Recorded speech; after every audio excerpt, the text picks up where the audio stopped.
Hot shit, popping like I need marijuana. We don't need to go to new school, niggas, so get it straight. I can get that hot shit, down the way.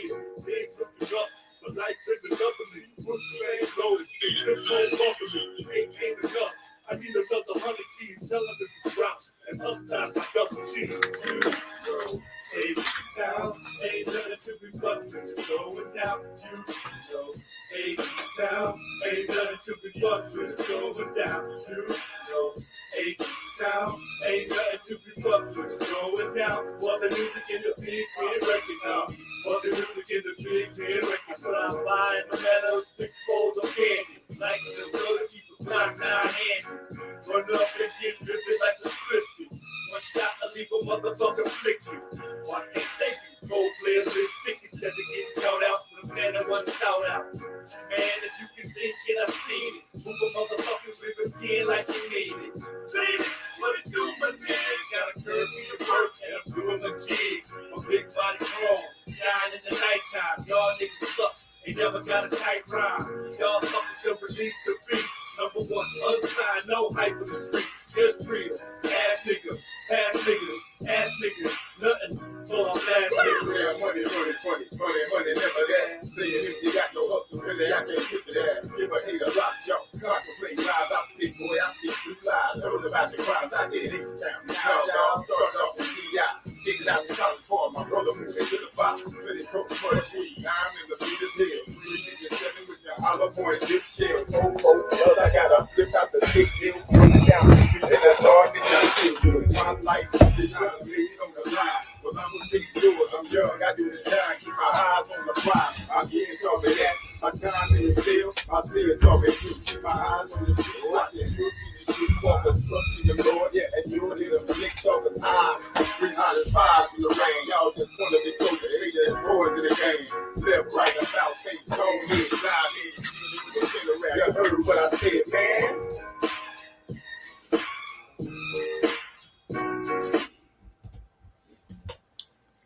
Welcome to another episode of MZ Talks Boxing. I'm your host, MZ.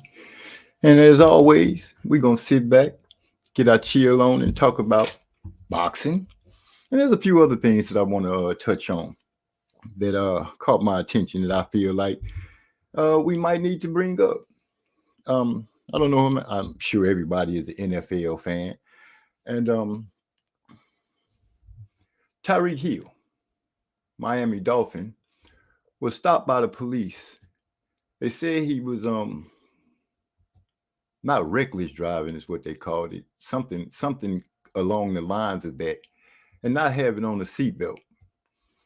But I got a chance to see the video of that, and it just didn't pan out. You know, first of all, the cop didn't know that he didn't have on a seatbelt until after he rolled down his window. And once they opened the door, they snatched the young man out and really tried to bully him up and just disrespecting. Now, I won't say that it was a black-white thing because I just don't want to. I'll leave that up to you. What I can say is the conversation, listening to the police and Tyreek Hill going through what they were going through. I can't really say that the way they treated him was necessary. First of all, you snatch open the car. The cop, you know, he's all excitable. He's up in, you know, power tripping, whatever you want to call it. The young man did not deserve to get treated like that. I put Tyreek up on the screen for you all. And I really want to know what you guys think about it. Now, I know people are going to say, oh, he should have just did what they told him to do and this and that. Some people even went so far as to say he should have told them that he was a Miami Dolphin. But that shouldn't be the case because everybody is not a professional athlete. People deserve to be treated with dignity no matter what goes on.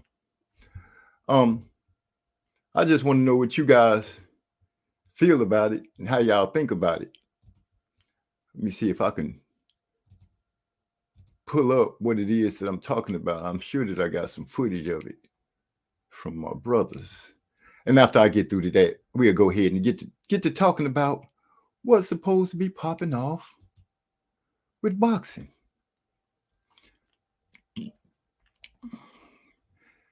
As the story goes, we got Canelo versus Berlanga coming up, Garcia versus Lara, Plant versus McCumby, and Fulton versus Castro.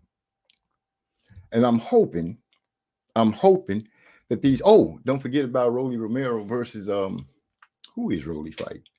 I'll pull my notes up in a second. Right now, I'm gonna just get things cracking slowly, but we're gonna get it cooking. Let the pot start to simmer, and see what happens.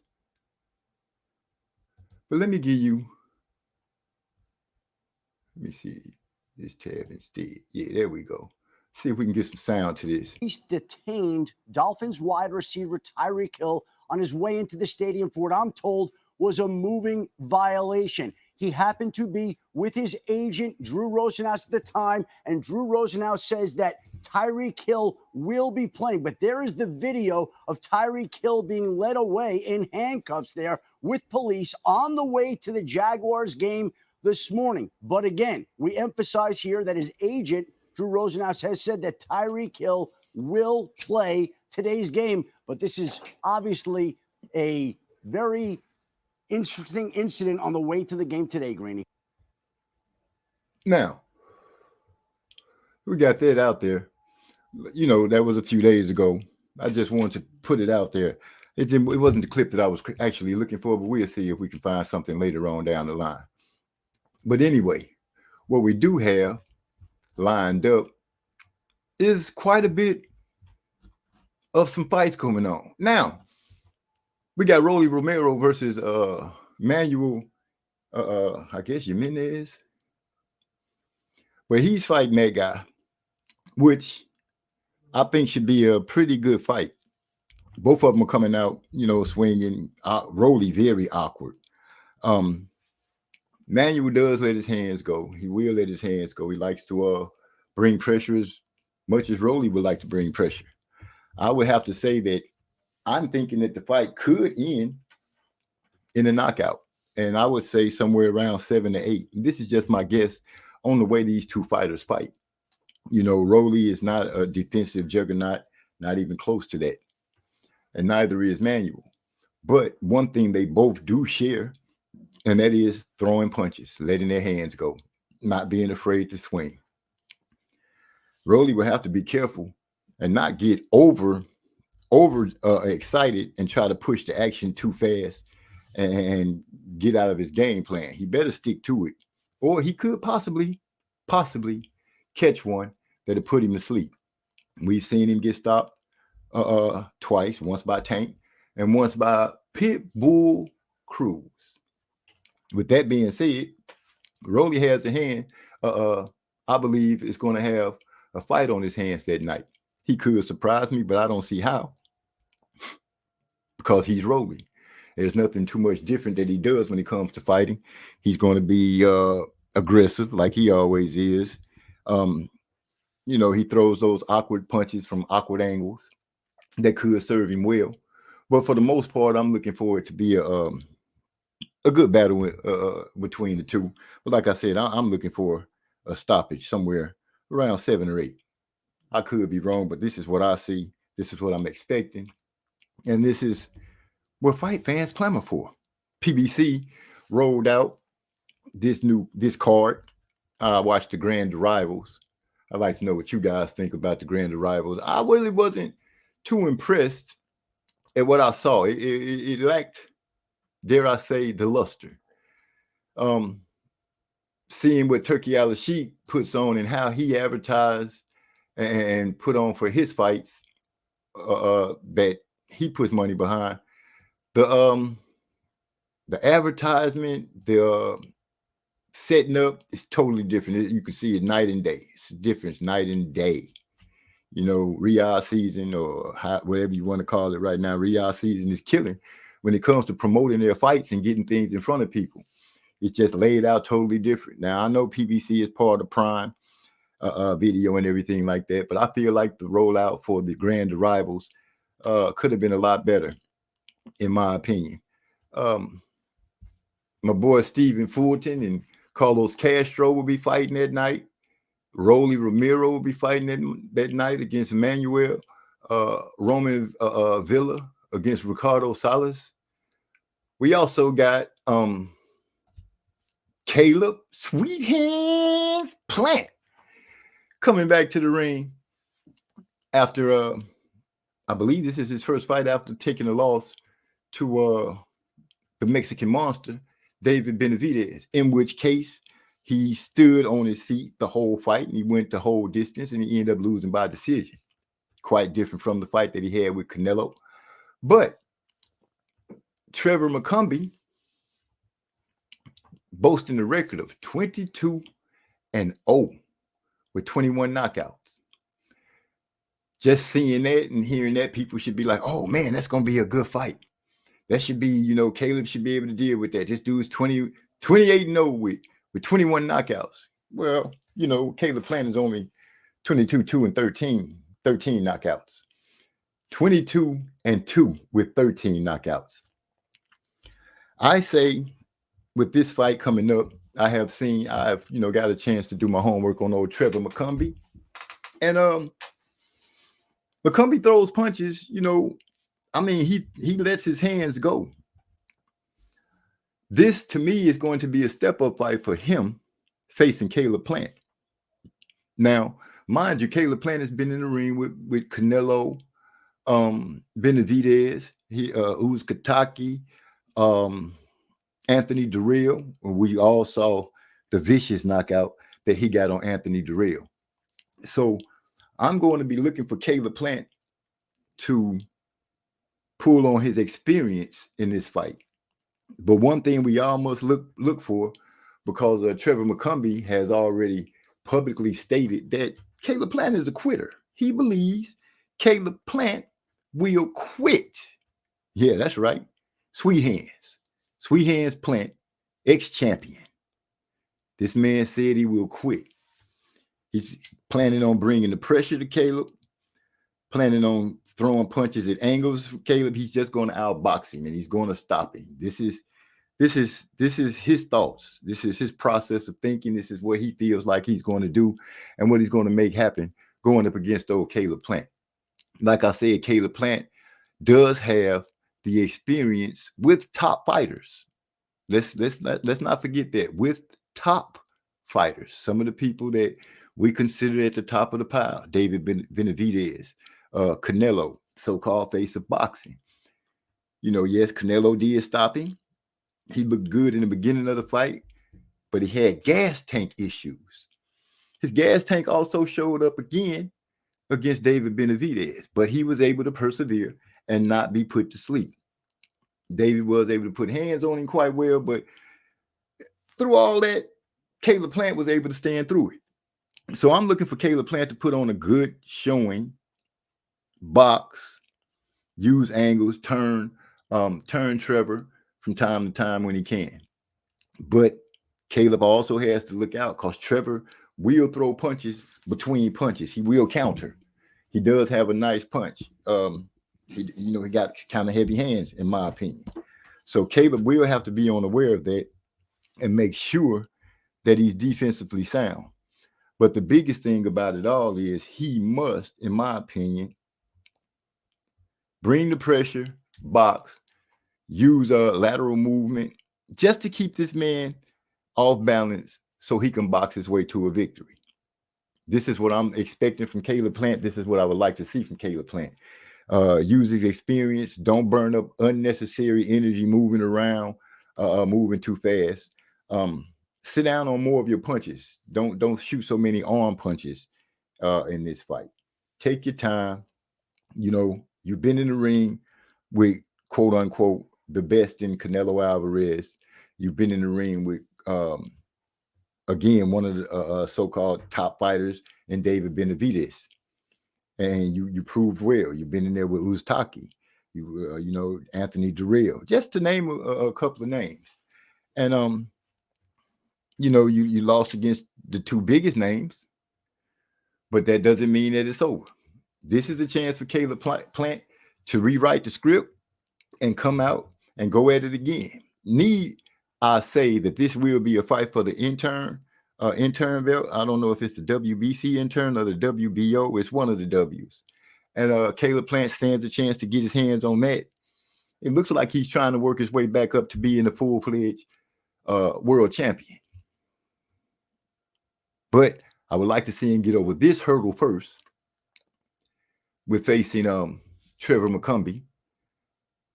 And if he can get past McCumby, it'd be a good comeback fight, in my opinion, after the loss, if he can get over McCumby. And I would like for him to do it in style and look good. But what I want is not always what happens. And these fighters do, come out and do what they want, do what they can. Hopefully, Caleb Plant has been doing his training and doing everything he needs to do. Welcome to the show, Trey X. What's going on, my brother? Or should I say Mr. Wizard? What's going down, man? I just came to chop it up with you a little bit on some boxing. Fresh out this presidential debate. They still going, but I saw you was in here by yourself, so I just said, fuck it, I'm going to come in. Okay. But, I was going to push it and, do whatever I need to do, however it go. But, how was the debate looking? Just to ask real quick before we go into the boxing real deep. I mean, you seen them all. Yeah, well, I guess for the most part, I say that you can see the strengths in both of the candidates, though, in varying points during the debate. I could definitely see why some people want to vote for Kamala Harris, but I can also see why other people will want to vote for Trump, especially when it comes to like security and border control and order and all that kind of shit. Right. Yeah. Okay. Well, enough of that. It's going to affect us some way or another. I was speaking on Caleb Plant versus Trevor McCumby and what I think Plant could do. And you know what Trevor McCumby is going to be bringing to the table. From what I've seen, doing my little homework on McCumby, I see he likes to let his hands go. He kind of heavy-handed. Got a little length, but not a lot. I think him and Caleb are about the same. But I think Caleb is a little more seasoned and a little smoother with his boxing. My worry about him in this fight is his gas tank. Now, I know he slowed down against Benavidez, but he was able to persevere and not get knocked out. I think he'll be able to, I'm hoping that he'll be able to go ahead and box Trevor and make sure he keeps himself defensively sound, don't end up getting caught between punches like I've seen McCumby do in some of his other fights. Yeah, my number one concern is the motherfucking 18-month layoff. He ain't fought since March of 2023. I don't know what he gonna show up like. His last fight was his loss to Benavidez. He ain't had a fight since then. Shit was a long time ago, bro. This guy that he got coming to town, he got an amateur background. He a 3.5, just like Caleb Plant is. Caleb Plant was 97-20, and this guy McCumby, he was, I don't think I saw a specific number. It was at least 150 amateur fights, so maybe 200. He won multiple national championships on the junior level. So he got an amateur background. He is like a 31-year-old prospect type motherfucker. So I got to deduct some points from that. But he was kind of hot for a little bit, but then he fell off in like 2018. Then he came back in 2023, had some fights. And I think he had a fight at the beginning of this year. So here we are. But he been more active than Caleb Plant. And I think that's his number one advantage coming in. Because like Caleb Plant, he one of them guys that got a style that's built on timing. And he ain't like a keep your hands up good and come forward type guy. He like a slick and smooth operator. You know what I'm saying? And when it comes to them type fighters, you need to stay active. You need to be sharp. You don't need to come in off a long layoff and all that kind of shit. You know what I'm saying? And like, yeah, he has fought some good guys in the division, but he ain't came out of now one of them unscathed except for the old man, the junkyard dog, Darrell. But Uzcategui had him fucked up looking at the end of the fight. He fought against Canelo. Canelo fucked him up. He fought against Benavidez and got fucked up. So it ain't like he out here, you know, getting some scalps or something. I mean, he having the fights, but he ain't necessarily getting the scalps.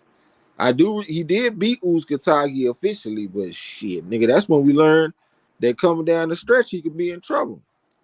I do think that McCumby is a little basic. You know, he one of them fight in a straight line type guys, but he will step over from time to time and try to find the angle. He throw all these punches real hard and fast as he can, so it looks kind of crude. He ain't the type of person that can change the pitch. He always throwing his fastball. But he throwing with mean intentions, and it looks like fighting. And he going to the body with the left hook. If he catch Caleb with that shit, he could hurt him. He can slow him down. The odds makers got Caleb as a major favorite in the fight. Like 20-1 odds or some crazy shit. I saw McCumby at 8-1 odds. So they think it's gonna be easy work for Caleb Plant. But I definitely think that they're expecting the people not to take into account 18 fucking month layoff. And that is a theme for this weekend too. This is the layoff, the land of the layoffs this weekend. Caleb Plant just one of them. You know what I'm saying? But yeah, we're gonna see. That's very interesting. That is the most interesting aspect of this fight to me.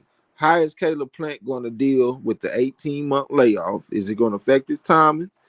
And is he going to have enough to keep this guy McCumby off of him without pristine timing? Yeah, that's going to play a big part. And, you know, mentioning that he hasn't been in the ring since Benavidez, the timing thing, and I've heard other fighters say, Shakur being one of them, that he got in the ring and it took him a couple of minutes, a couple of rounds to start getting his timing together. During that part, you know, if Caleb has that struggle of getting his timing together, can he stay out of the heat? Can he stay out of trouble? Can he keep himself together? You're right. He don't keep his hands up, and that's why I said he's gonna have to really be weary of what's coming back at him and trying not to be hit with something that can be damaging. I'm looking forward to seeing the fight because, you know, I like Caleb Plant, but I want to see what he can do and how he comes back about. And mention that this is the fight of layoffs. We got Danny Garcia coming in after what, a 2-year layoff, not being in the ring for 2 years. I think over 2 years. It's like 30 months or some shit. I got to go back and check, but it's been a while. Right, because I think he moved up to 54 right before Spence and Crawford. I think, didn't he have a fight at 54? No, man, he ain't fought since 2022, so I think it's almost 2 years is what it is. Okay. Well, his claim is, you know, that's what they made sparring and running for. So he feels that him sparring and stuff like that and running is going to keep his timing up. But that's something that we'll have to see when it comes down to it. And matter of fact, he's fighting Israelanda Lara, you know, Yeah. a slick southpaw.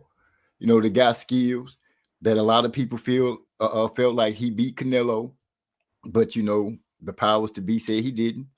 I'm really interested to see if, what Danny Garcia can do with Israelanda Lara.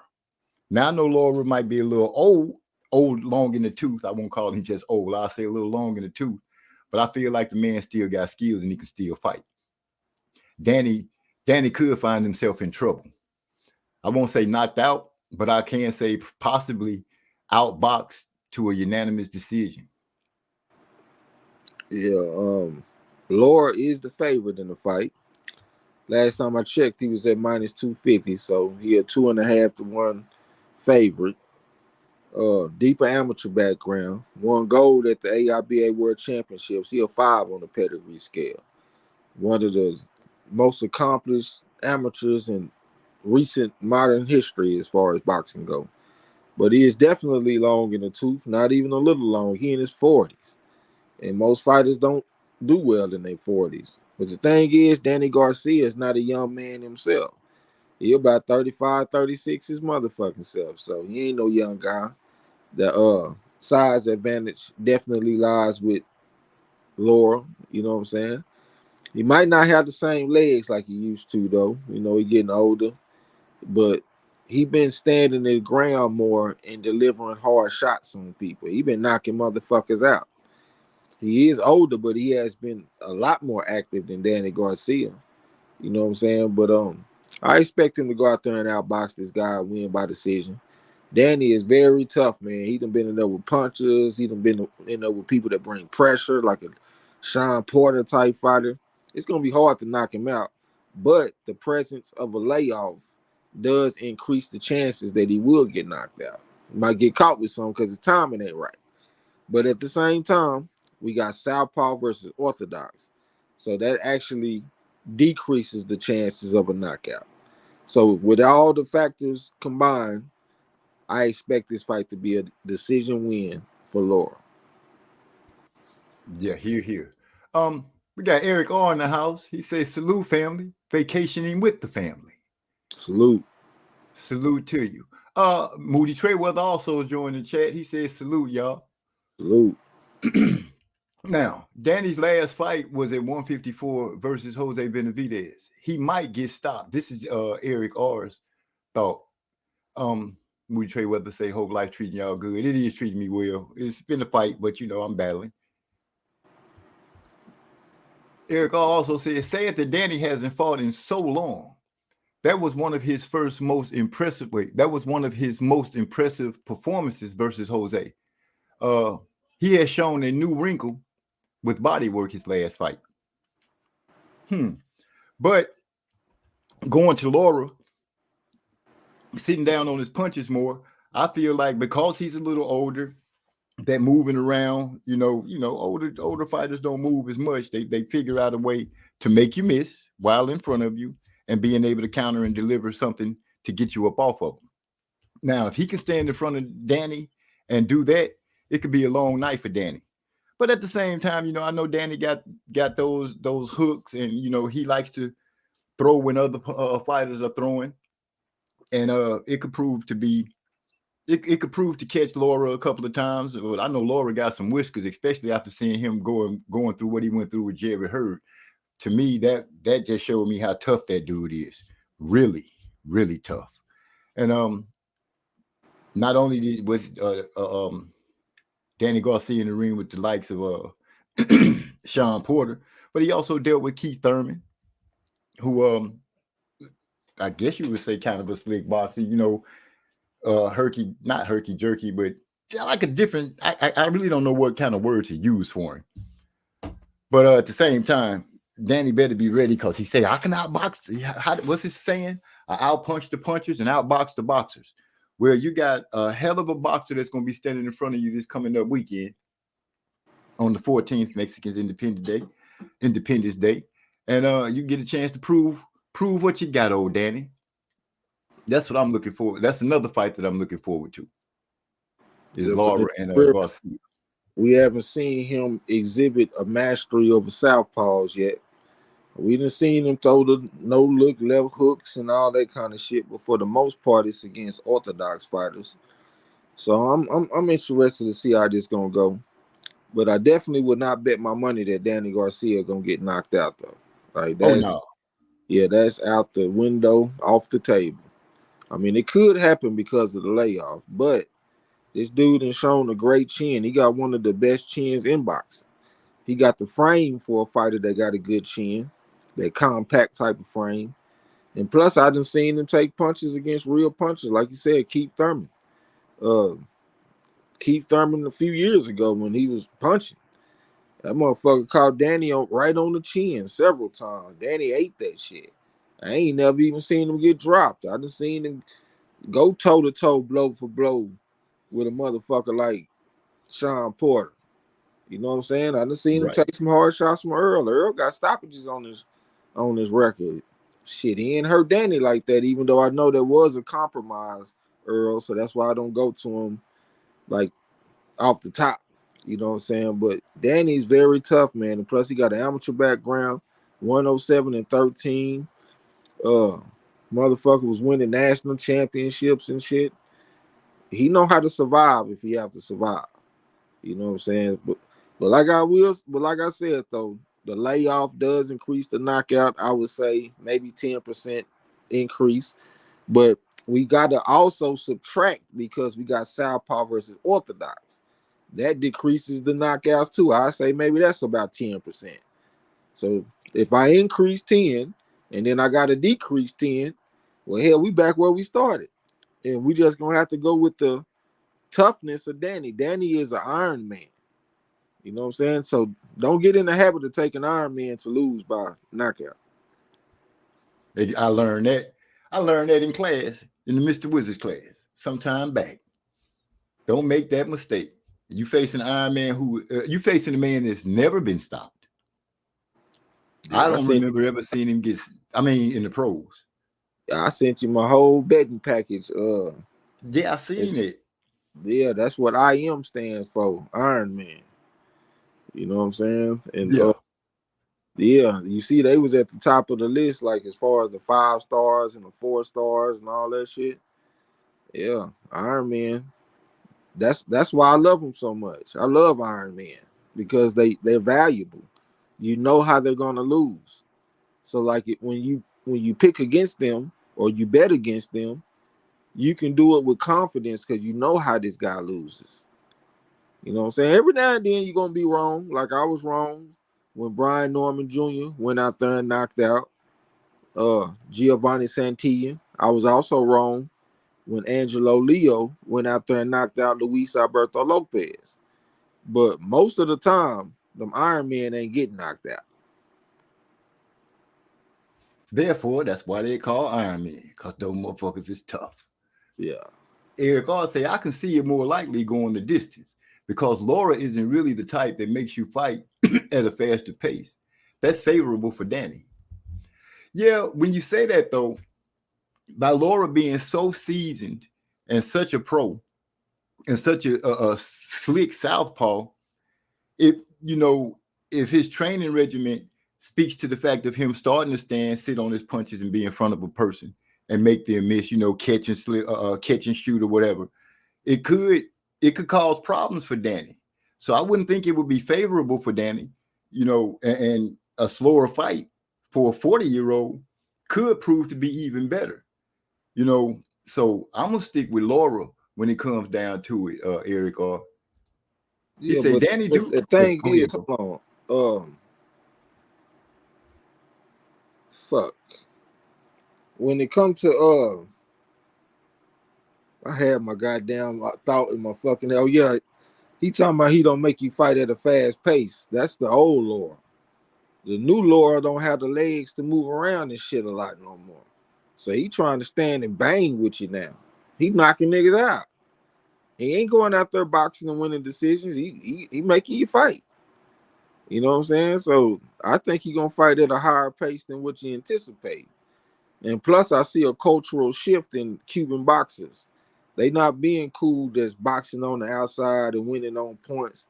The Cubans today, they starting to like be more aggressive and go for knockouts and try to like be more exciting for the fans so they can get more opportunities. Because they feel like they get put on the shelf because they're not aggressive enough. And fans don't want to pay to see decisions. They want to see the knockout.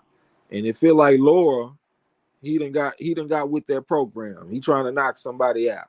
So I don't expect to see Lara going out there slowing the pace down and boxing and moving on the outside. I actually expect Lara to go out there and try to own the center of the ring and make that motherfucker Danny have to box, quote unquote, on the back foot, like everybody like to say. And Lara's already the bigger and stronger man. You know what I'm saying? So I don't think he feel like he got the need to go out there and concede the center of the ring to Danny. He gonna make Danny concede.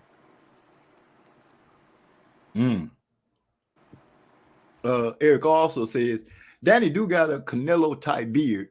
Danny, AB, Canelo, some of the strongest chins of the recent era. Yep. Danny for sure. AB, you know, AB pretty tough. Who else I can say AB is very tough. AB is an Iron Man. Who the fuck that knocked out AB? nobody? Exactly. Shit. Has he ever been in the ring with punchers? Hell yeah. Well, there you go then. It's a motherfucking Iron Man. Put some respect on that nigga name. Don't say he kind of nothing. He a straight up Iron Man, all the way up and down. I done seen AB come off layoffs and go the distance on a loss.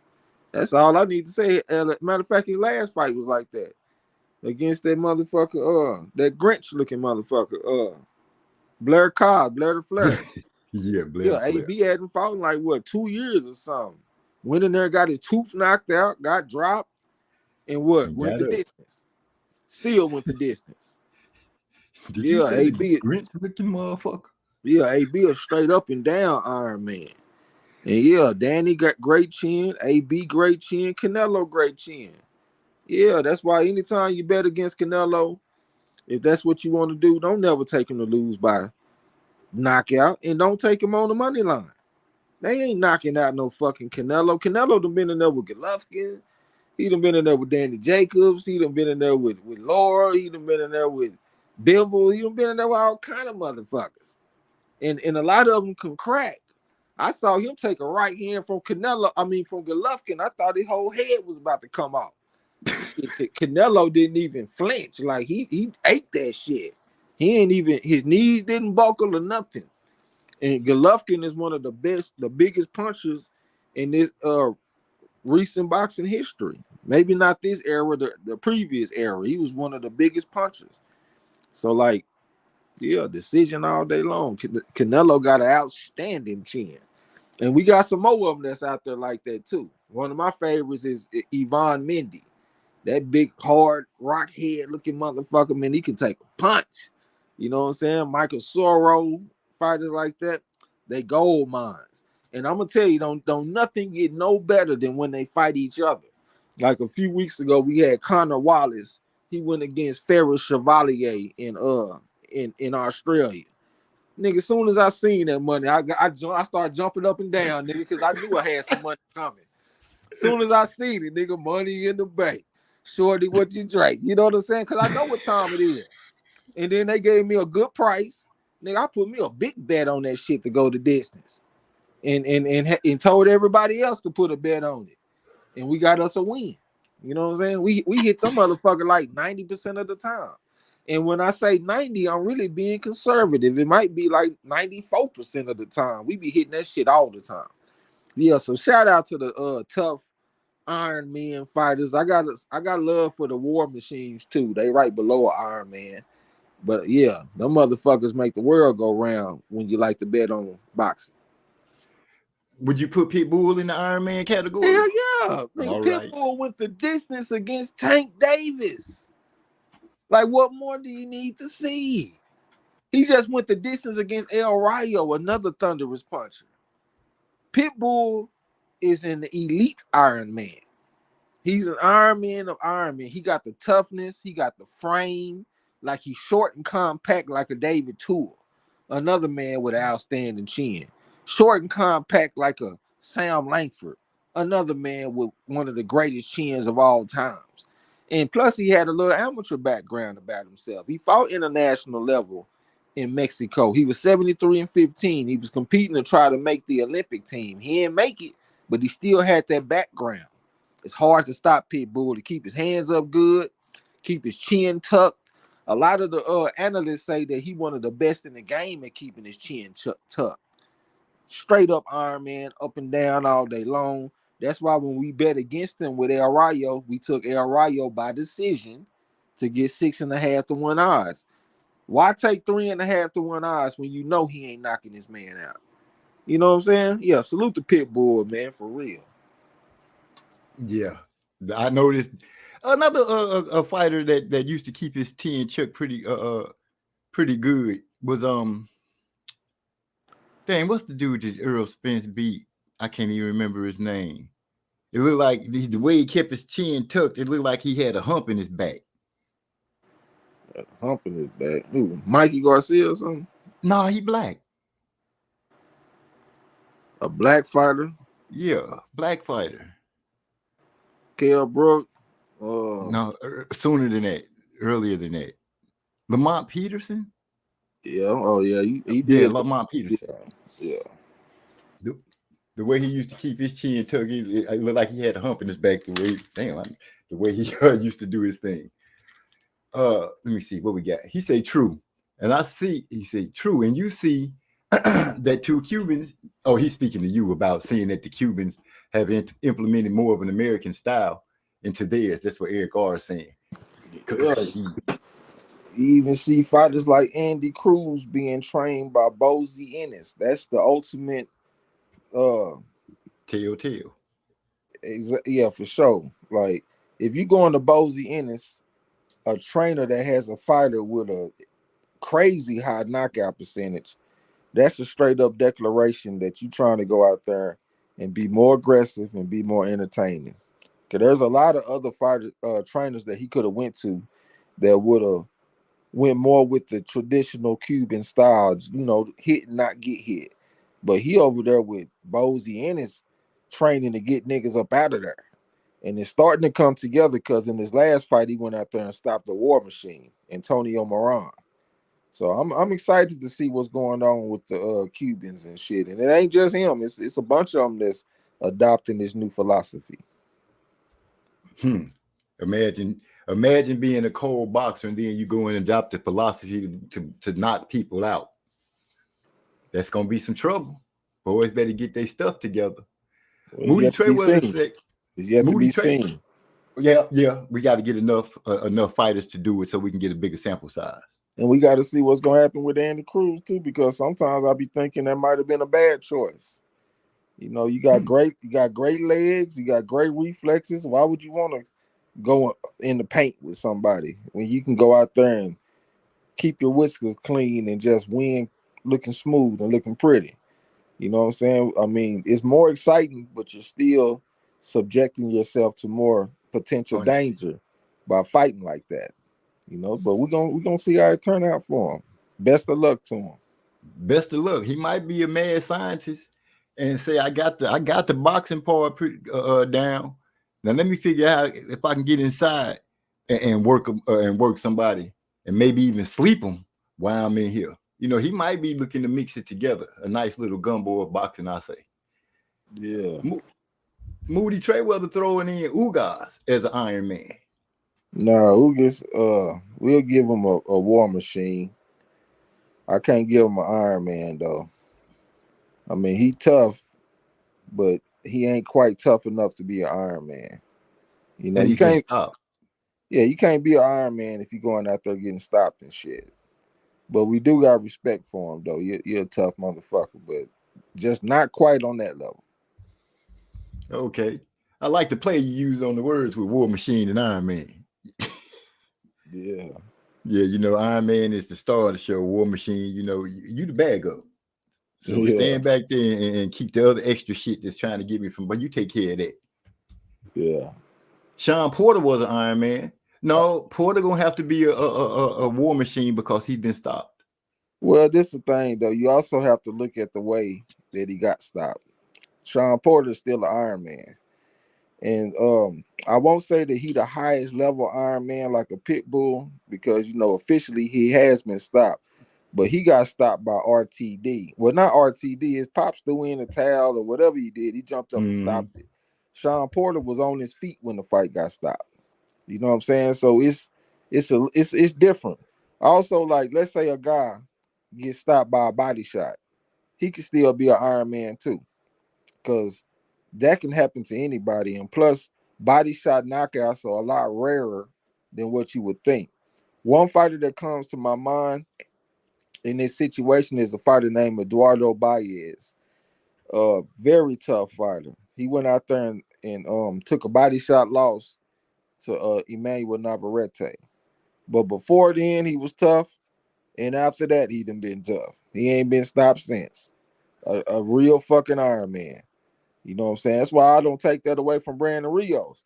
Brandon Rios was a motherfucking Iron Man. I'm talking about the highest caliber, but he got stopped from body shots against Timothy Bradley. I don't remove his Iron Man status from him. I still let him keep that because he got stopped by body shots. Now, if you're out there getting stopped with head shots and the referee got to jump in and save you, and I look at that a lot different. But if you get stopped on your feet while you're conscious and your corner stop it to save you from yourself because you're too tough for your own good, or you get stopped by a liver shot or something, I give you some grace. You know what I'm saying? Right. Yeah. Okay, so now y'all understand Iron Man and War Machine when it machines when it come to boxing. Never, ever, ever pick an Iron Man to lose by a knockout. It just feasible. It doesn't make sense. Nah, you're But gonna be y'all ain't wrong got to most of the listen. time. They ain't got to listen. They do not have to listen. Listening, y'all hear this? Listening bought me a van. Yeah. That's all I got to say. We got, Compliments to Mr. Wizard. yeah, we got some more coming up. Oh, he said Porter. I already read Porter was an Iron Man. Yeah. And Eric, where you vacationing at, man? You know, speak, because I know you be moving around. You be hitting some good spots. So throw it out there and let us know where you at. Yeah, one of our fights we got coming up is Carlos Castro versus Cool Boy Steph. Yes. That's on the list. Castro and Steph, I think it's going to be a good fight because Castro can counterpunch. He let his hands go. I say they're about equal as far as defense. And he mixes his punches up well. He don't just go to the head. He's not just a head hunter. He mixes some body shots. He mixes in uppercuts. I think that's going to be a good fight.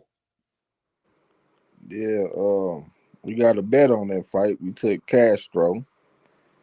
They had the odds at plus 475, but it went up to plus 600. I put me a bet down. I put another bet down when it got to plus 600. You doubled up. Hell yeah, I was gonna tell y'all to do the same thing, but it went back down to plus 550. So that felt good because I'm beating the closing price with that second bet. So that's a good spot to be in. But this motherfucker Cool Boy Steph coming off a layoff, 14 months. He ain't had a fight since he lost to Inouye. I will say though, long layoffs after a knockout defeat can affect fighters differently. Not all the time, but I have seen fighters respond positively after a layoff off a knockout defeat. You know what I'm saying? So the layoff might have been the best thing that happened to him. That's what my nigga D-Lo said when we was talking about it. But we gonna see though. But look, he moving up from 122 to 126. Castro, he already been fighting at 126. He was at 122 as well, but he already went to 126. They do have a common opponent. Both of them fought against Brandon Figueroa, the Heartbreaker. Mm-hmm. Cool Boy Steph beat him by majority decision at 122. Castro got stopped in 6 rounds by Figueroa at 126. I felt like the stoppage was unjust. I thought he was really outboxing Figueroa. He was up on one of the cards, 49 to 45. The other 2 judges had it for Figueroa, but I thought Castro was doing very well. And I really think the politics saved Figueroa because the first opportunity that they got to stop the fight, they took it. And it seemed like they was afraid that Castro was starting to figure this guy out. And he was going to fuck around and beat the Heartbreaker. And I just felt like that stoppage was not justified. He did take a majority decision loss to Luis Nery. Can't fault him too bad for that. I mean, Nery is a natural. You know what I'm saying? And plus, I believe that was at 122 as well. He's the naturally bigger man over Cool Boy Steph. They say he's 5'7", but he look as tall as the Heartbreaker. And that motherfucker about 5'10". So I think this guy about 5'9". He got like a 70.5-inch reach. Cool Boy Steph is 5'6.5" with like a 70.5-inch reach or something like that. So Castro, the naturally bigger man. They fighting on Mexican Independence Day in Las Vegas. It's gonna be Mexicans all throughout that motherfucker. Because everybody coming to see Canelo, Mexican Independence Day. And he going against a black fighter. They gonna boo the shit out that black fighter and they gonna cheer the fuck out that Mexican. Every punch he throw, they gonna go crazy. And I think the politics are gonna favor him as a Mexican on Mexican Independence Day. So I think he gonna win this fight by hook or by crook. And the variables are just they favor him, man. He been active, he been fighting. This motherfucker Cool Boy ain't fought in 14 months. But we'll see if the fact that he coming off a knockout defeat helps him. But I just see too many factors going for Castro, and I ain't even got to the amateur background. Castro, 200 amateur fights, two-time national champion. Cool Boy Steph, 75-15, national champion. So they about tied up in that. You know what I'm saying? So under perfect conditions, I would say that this is a coin flip, and I'm getting between 4.75 and 6-1 odds. You know what I'm saying? But with all the variables in place and also the potential for politic interference, I got to give an edge to Castro. You know what I'm saying? And that's what we doing. Put a bet down. All the time. Wow. Eric on in Thailand. I'm out here with Saget from Street Fighter. Man, I feel you. That's a great place to go. Man, that's nice. He say the Heartbreaker is another Iron Man. He is, absolutely. Actually I watched that fight with I watched that fight today of he and Cool Boy Steph. It was a good fight. He was landing some stuff, but what I noticed about the Heartbreaker, he kept pushing forward. You know, that's a staple in his game. He just kept pushing forward. He landed some great shots on Steph in that fight. Steph took him pretty well, but all the factors that you put in, especially when it comes to putting that paper down, make a lot more sense. And I think I was already saying that Castro was going to be a good fight. I had almost said I think we could see a stoppage, but I didn't want to get that brave. I mean, Castro got a low knockout percentage, so I wouldn't want to bet the stoppage or even pick it on Champ Ross, but it is a possibility because of the long layoff from Cool Boy Steph, and plus this is Orthodox versus Orthodox. And I have seen Castro hurt some guys, like when he fought against the Escondón guy. I think he from Colombia. He got stopped by Castro, so he can punch a little bit, but I wouldn't be expecting a knockout. I mean, just because a dude gets stopped by anyway, a fucking outlier, that don't mean the next man gonna stop him. You know what I'm saying? So I definitely expect the fight to go the distance, but I won't be too surprised if it is a stoppage. But like I said, I expect it to go the distance though. All right. Eric say that's what I love about Cool Boy. That brother love being in being in against all odds type situations. But we don't know what his mind like after facing Monster. Well, it's only two ways it can lie. It can hurt him where he be gun shy, or he can be like, man, that's Monster. You know, I went up against the so-called best right now, one of the pound for pounds. And he caught me. That, you know, every fight is a learning experience. But the knockout, getting stopped or taking a loss, that's the best learning experience. You're just gonna have to see how he bounced back and how his mindset is. You know, he come out fighting like a son of a gun or not. But we finna find out. It's too many variables, man. He coming up in weight. The motherfucker coming off a long layoff. Coming off his first loss. Fighting on Mexican Independence Day against a Mexican on a Mexican-led card, a Latino-led card altogether. I think he in the wrong place at the wrong time. Like, I would not want to be there fighting on that shit. I remember when it was a Mexican card. It might have been a Canelo card, as a matter of fact, now that I'm thinking about it. But they had Steve Spark go down there and fight this Mexican. I can't remember his name. We lost our money in that shit though. Everybody and their mama thought Steve Spark won that fight, but they gave it to the Mexican.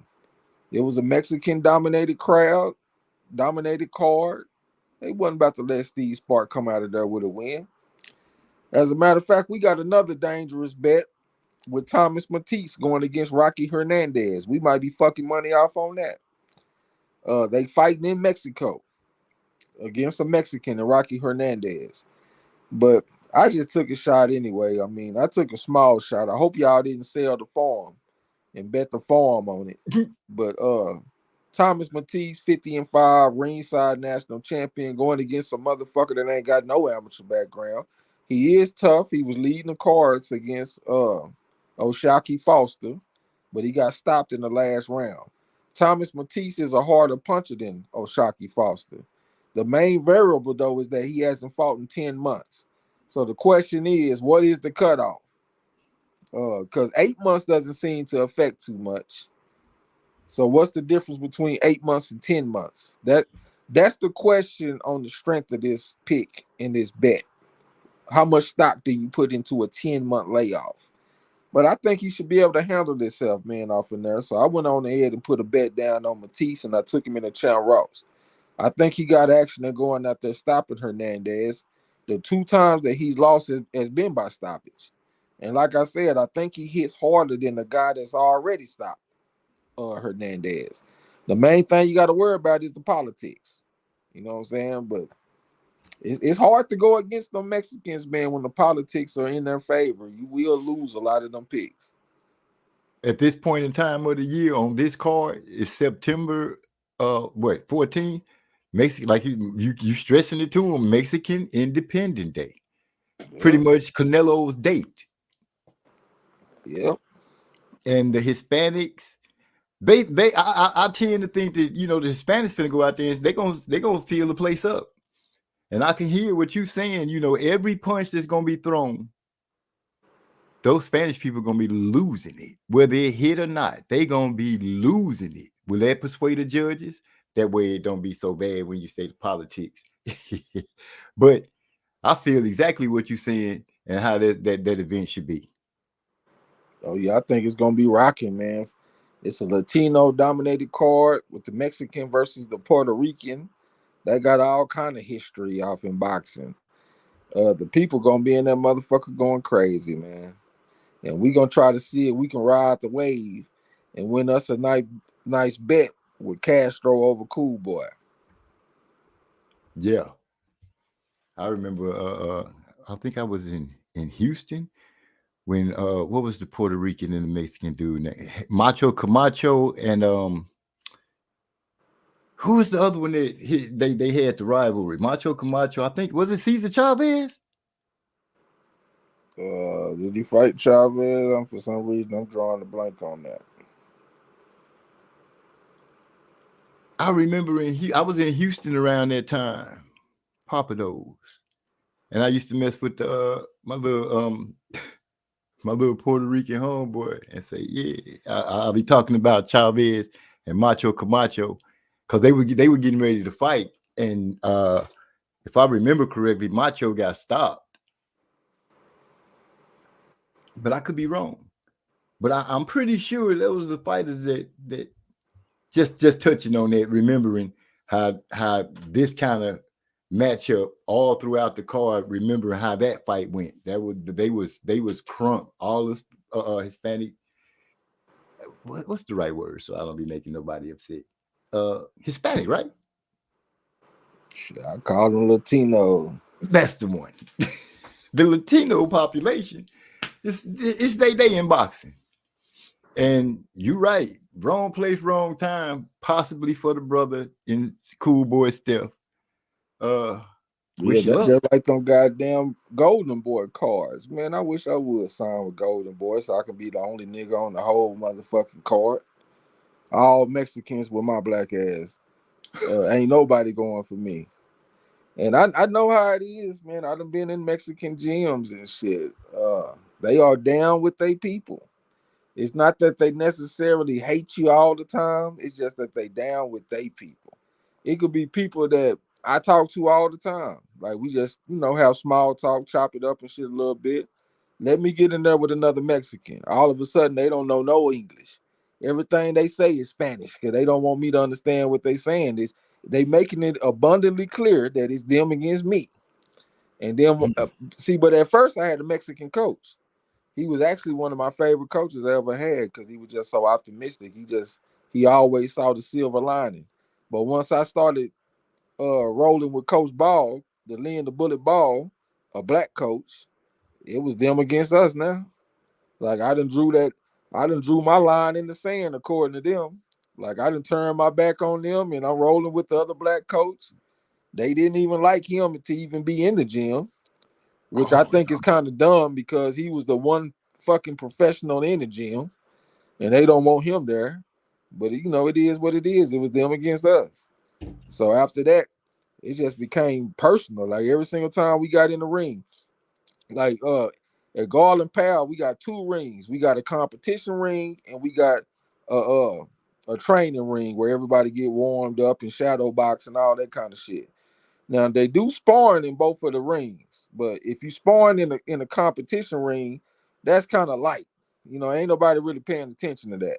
But if you sparring in that front ring, that training ring, that's where everybody is. It's they all around the ring, talking loud, talking shit. It's kind of like the doghouse almost.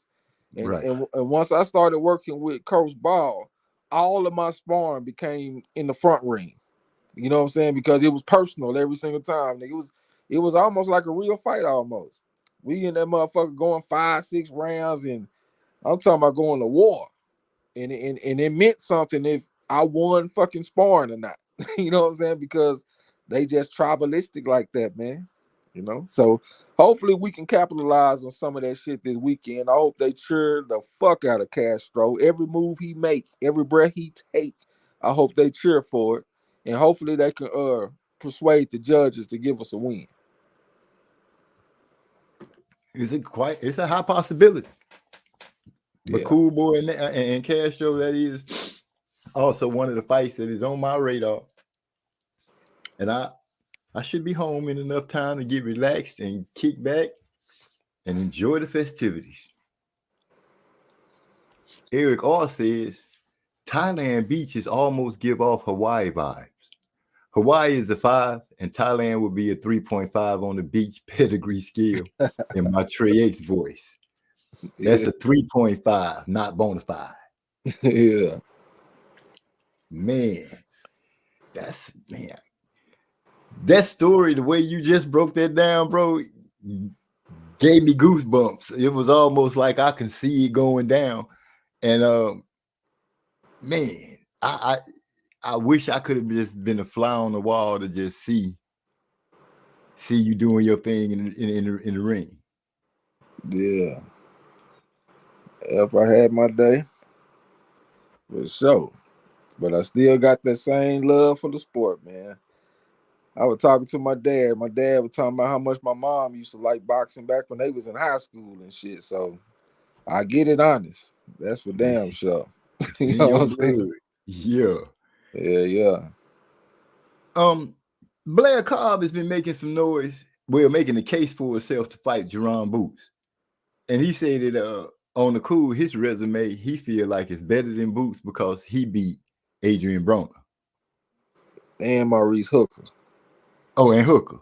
Yeah. And I just want to know, it's enough names floating around that it does like kind of ring a bell to say, well, none of the champions is opted to fight Jerron for whatever reason. What about making a fight with Blair Cobb or one of these other guys that's out there? Blair Cobb would be a pure stay busy fight. There's nothing that he offers him. He don't got no deep amateur background. He don't really present a significant threat. He an older guy. He like 36 already. One thing I do like about him is his genetics. He got some of the best genetics in all of boxing. That motherfucker be out the ring for 2 months and he ain't got a piece of fat on his body. I'm talking about all he got is skin and muscle. And he almost 40. He almost 40 and he's still like that. I'm talking about no fat nowhere. That's what I like about him. He tough. He a fighter. You know, he's still trying to learn on the job. But for a guy like Ennis, he don't present no significant threat. So that's just a straight up stay busy fight. Yeah, that's what he needs to do right now. Because if he keep hustling and looking for it, well, it ain't no secret. They might end up moving him to 54. But I just wanted to get your thoughts on that because I'm like, Blair Cobb be popping up at the most opportunistic times. I give him that. Yeah, he done already got his ass whooped by a southpaw. This is really like a bad matchup for him because Ennis like to fight southpaw so much. This guy Blair the Flair, he got stopped by Alexis Roca, the southpaw from the Olympic southpaw from Golden Boy. That southpaw and southpaw matchup just gave him troubles. You know what I'm saying? So if he go out there and he fight against this Ennis, I think it'll be trouble for him.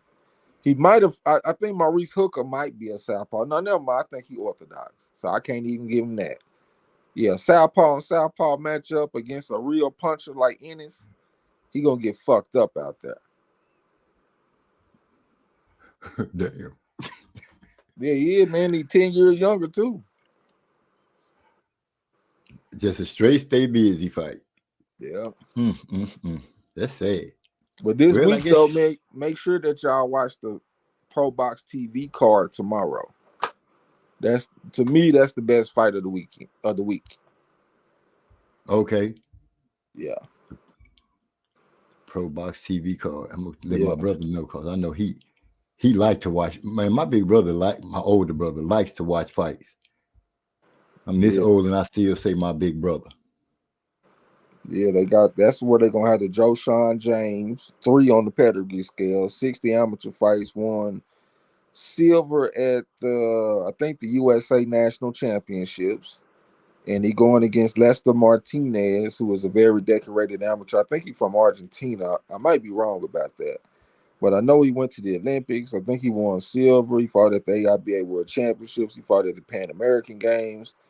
He a 4.5. Maybe even bona fide. I got to go back and look again. But that's a great matchup.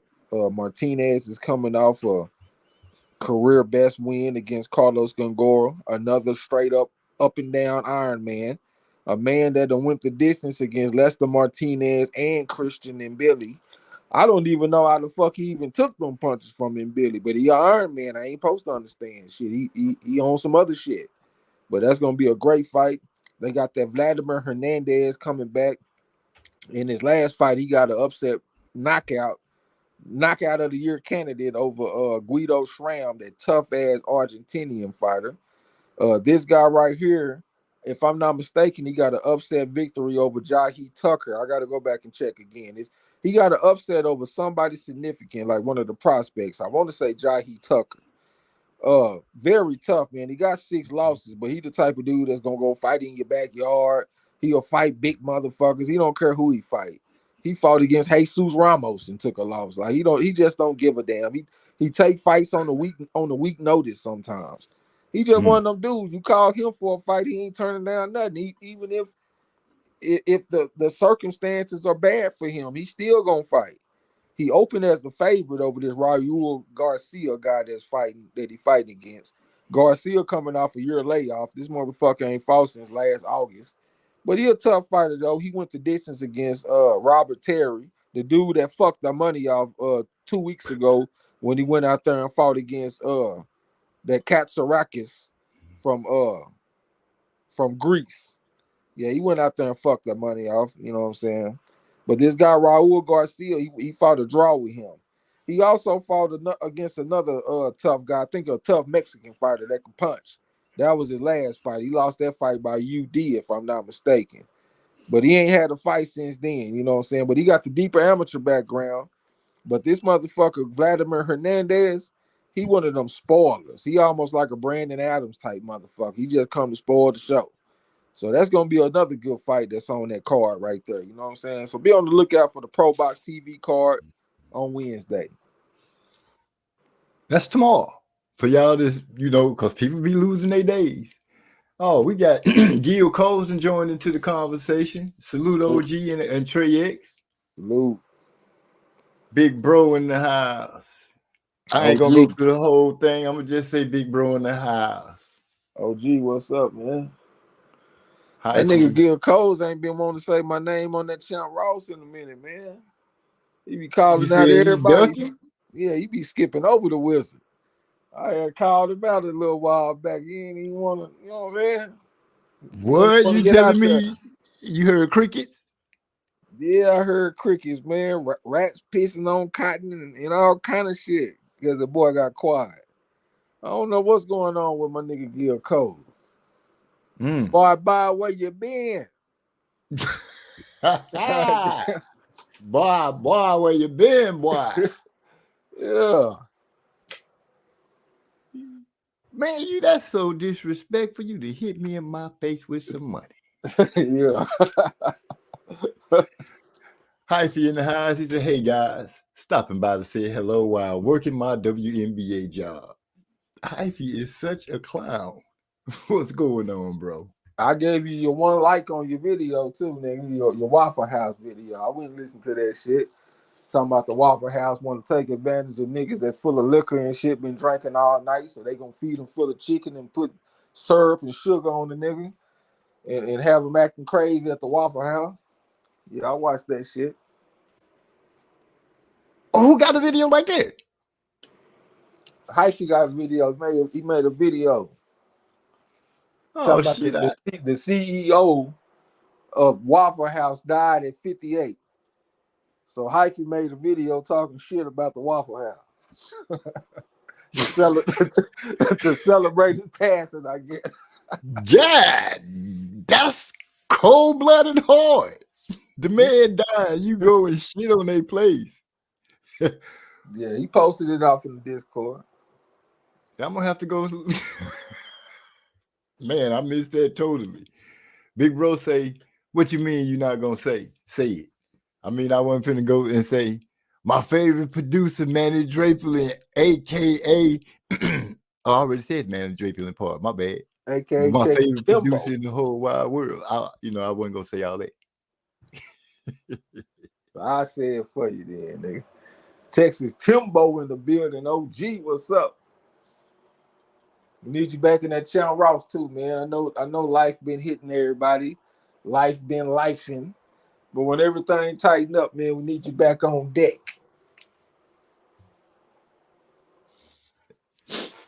You too, nigga. Don't get quiet because I started talking about getting in the Champ Ross. Ain't nobody quiet. We need you in there too, nigga. Ain't nobody quiet. Oh, yeah. Let me go ahead and say this real quick. Happy birthday to my nephew Isaiah. Happy birthday to my son-in-law Derek. Early happy birthday to my big sis Pat. That's Big E's wife, y'all. Happy birthday to her tomorrow. I'm just getting it out early. I love all y'all. All right. Likely ain't now one of them gonna hear this, but happy birthday to him anyway, though. My nephew, my son-in-law, and my big sister listen to the show. Okay. They gonna hear it. Pat listens live when Big E be on. Big sis be right there in the background. Yeah. They probably don't like my ass. Then they probably be like, man, what that nigga up there talking all crazy and shit, man? To my big brother or my little brother or whatever you are to them. My nephew, not my nephew, my son-in-law took advice on some bets when he went to Vegas. Yeah. So ain't no, ain't nobody tripping. They always say, man, the chemistry that y'all got going on with the show, it goes great. Ain't nobody got no complaints. Yeah, that's what's up. And my nephew, he's just a freshman in college. So, he a youngster. Him and his partners, he said they be getting they little smoke on and they listen. Yeah. Nigga, this the real $1 million worth of game over here, nigga. You take There it this is. conversation and go make you something. That's one reason why I don't do YouTube no more. I said, man, why the fuck am I giving out all this free motherfucking game? That you can literally take this shit, go to a sports book and win. I said, man, you got to be a dumb motherfucker sitting up here teaching the whole world how to beat the casino. I said, nigga, fuck that shit. I'll jump on with OG and give you a hand or something if I feel like you need a hand. Like you up here by yourself and the energy kind of low in the chat, I jump on. But as far as like being on a consistent basis while I'm doing YouTube and shit, fuck that. I don't want no more of that. I ain't dropping no more alarm clocks in the graveyard. Fuck that. I feel you and I appreciate it. That's why the door always open. It's a family thing right here. It's always open. I appreciate you. I you know, when energy don't be right, you jump right in and help me out, get my spirits up for whatever reason. Sometimes I do need a kickstart. Yeah.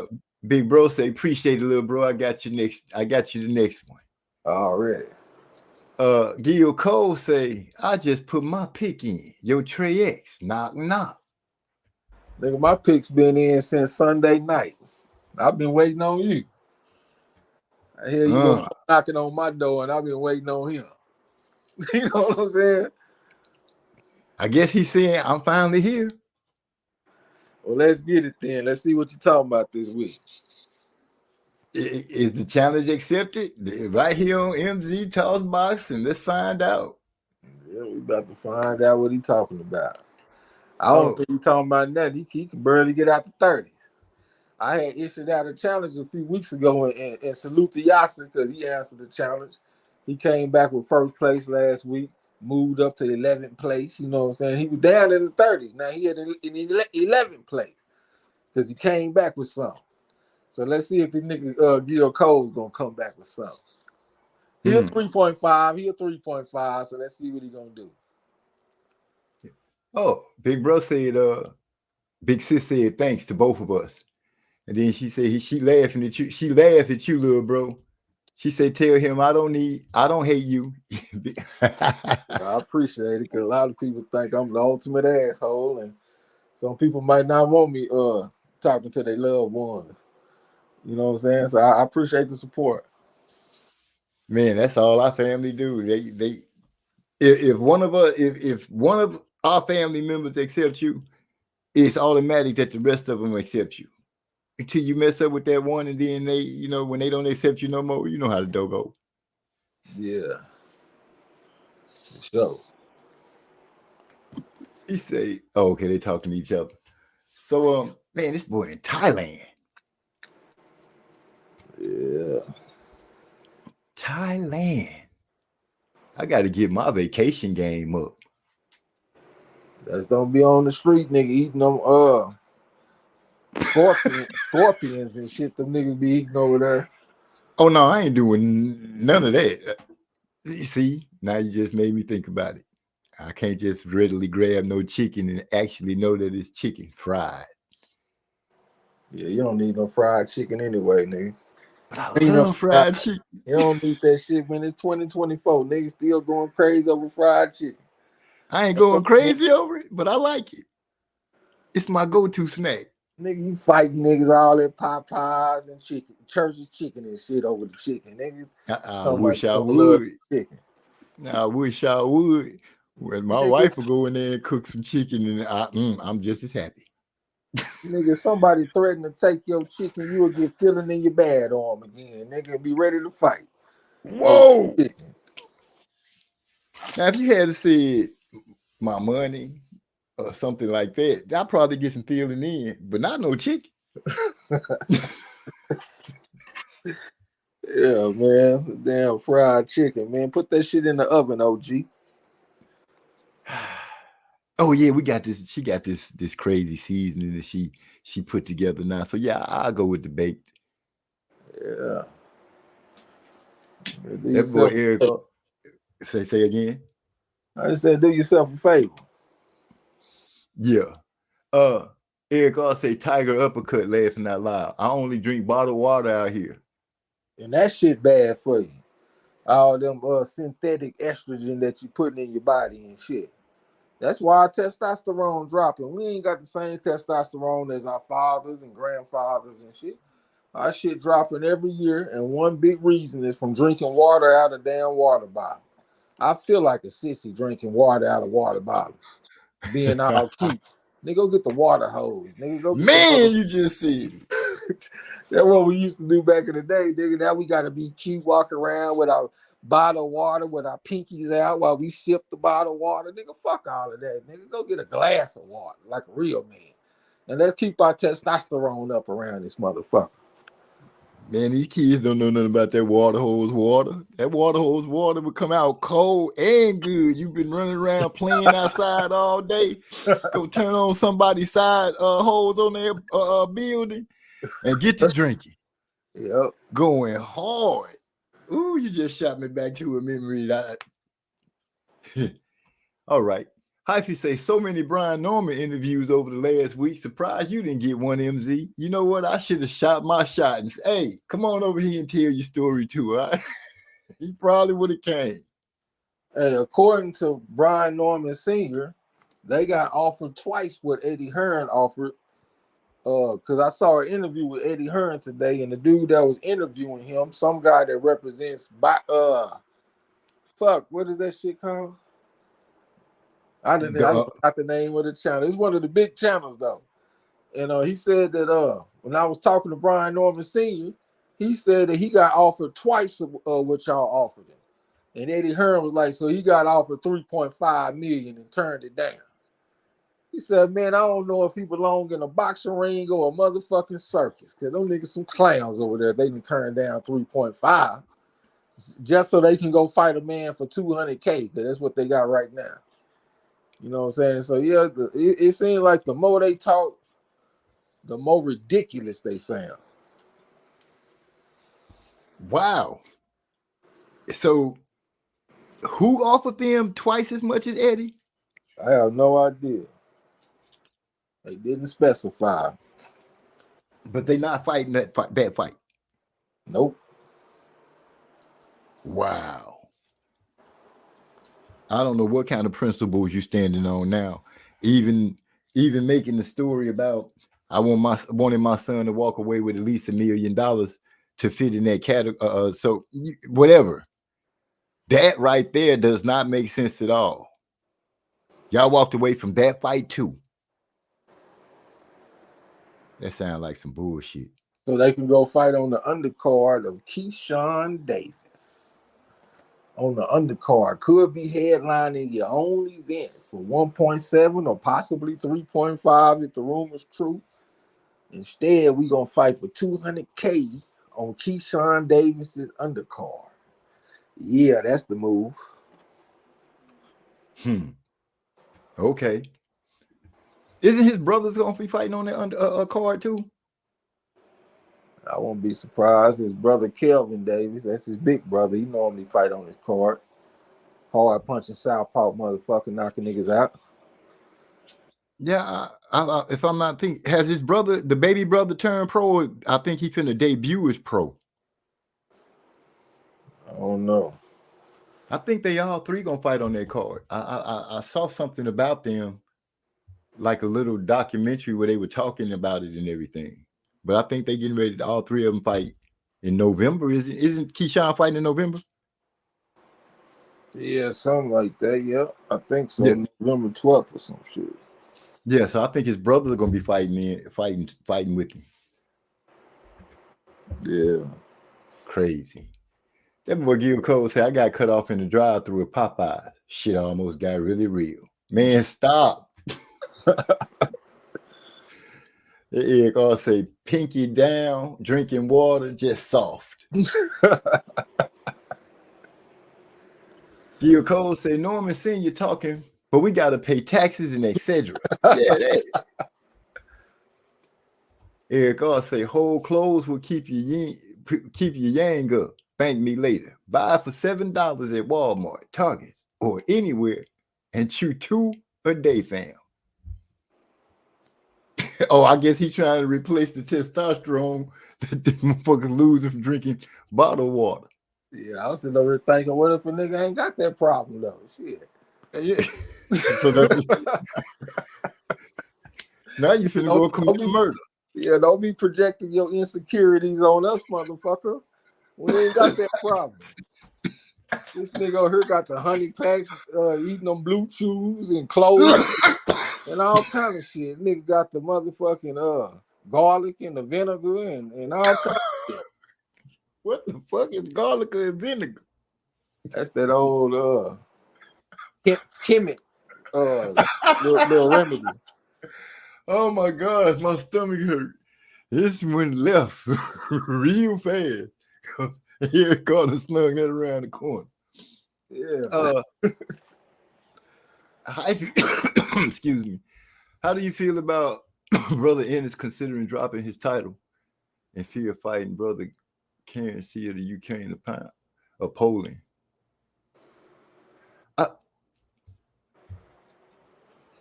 I think it was, I'm gonna say, prophesized earlier on one of these shows that we did, where the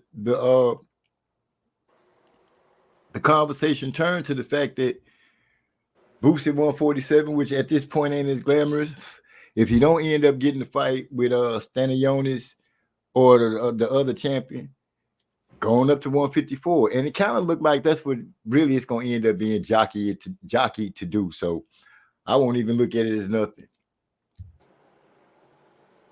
I didn't even know Chikasi was from Poland. I thought that motherfucker was from Ukraine or something. He said Ukraine or Poland. Oh, okay. Yeah, I don't think he's afraid of Karen Chikasi. The number one most dangerous thing about that fight is how the fuck are you gonna get up for that fight? You done beat this man 120 to 108 on all the scorecards. How you gonna get up for that? You know what I'm saying? That's what make him dangerous. I'm trying to tell you. That's why I don't like rematches. Because number one, you have a motivation variable. And number two, you got familiarity. And number three, whoever won the first time, how can they get up for that fight again after they just won? The other guy, he got motivation because he lost. Well, hell, if you won the first time, it's hard to come back with that same intensity. You know what I'm saying? So I think it's a bad fight for him. I think the IBF or whoever that is are on their ass. Because who has Chikasi and been beaten that puts him in this position? That's some straight up bullshit. You know what I'm saying? But if he fight him. Somebody like D-Lo, that's my nigga. He is in favor of this fight. He thinks it's a bad look for a young fighter to drop the belt. And he said that he want Ennis to go out there and get a more dominant win. Because a lot of people felt like Ennis was getting hit too much and all this kind of stuff. So he wanted to go out there and get an even more dominant win than 120, 108. But hell, if that's what they want to do, that's what they want to do. They're going to have at it. I'm just waiting for everybody to finally get set in their places. You just so much shifting around or attempting to be shifted around. I'm ready for everybody to get in their places so these guns can get shot off, so we can start seeing these fights rolling in. I wasn't too impressed with the grand arrivals that they did today. After seeing the way the promotions go for dare I say Turkey and Riyadh cards, it was kind of lackluster. Nobody talked no noise really, but Berlanga trying to talk his noise.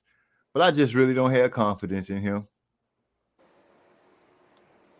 Yeah, I mean, it's not really a very exciting card. I mean, you got all these PBC niggas coming off of layoffs. You got a top-heavy card with Canelo and Berlanga, if you consider that top-heavy. I mean, it's really weak as well water, and they talking about charging $90 for it. Turkey out of Sheik talking about charging $15 and $20 for his. It's because they want to battle against piracy. Shit, they charge $20, I'm paying all day long. I'm buying all of them. That's worth it. Yeah, 20. So they even talking about $14.99. Nigga, I'm definitely buying that shit. Yeah, that PBC shit dead, man. Ain't nobody trying to pay $90 for no fucking top heavy card. Who the second best fight on the card? The co-main event is a 40-some-year-old man going against a 30-some-year-old man that's coming off a 2-year layoff. And they want $90 for that. Like, you got to be kidding me. And it almost made me feel bad because I am a big boxing fan, and at the same time, I do like to bet on the sport. So I'll be like, damn, how can you just take from the sport and not give back to the sport? But, man, you got to give me something to work with, man. This card right here ain't it. I wouldn't give a damn if I had 20 million in the bank. I just wouldn't feel right fucking my money off like that. Canelo against Berlanga in the game. You don't even know who the rest of them niggas are unless you a hardcore fight fan. You know what I'm saying? Thank God they gave us one to bet on that we like, but that ain't even on the televised portion of the card. The most significant thing for me ain't even televised. It's going to be on the free portion of the card. I don't even need the main card. I'll see what's going on with that in the morning. But I'm going to watch it illegally, though. I'm going to illegally stream the fuck out of it. Square business. I can't even. Oh man. Oh man. You think I'm gonna stream illegally stream? Boy, he gonna okay. That's some streaming right there, bro. Yeah, That's some serious streaming. Yeah, Yasa put me down with some shit, and that shit cold. Yeah, we gonna stream that thing, and if that shit don't work, I got Hyphy. Yasa got more links. Hyphy dropping links. Shit, I go into a fight 10 links strong, and one of them gonna work. Believe that, one of them gonna work. Strong, and that's the one you ride with. Yeah. This man said Canelo, Alvarez, Berlanga, and gang.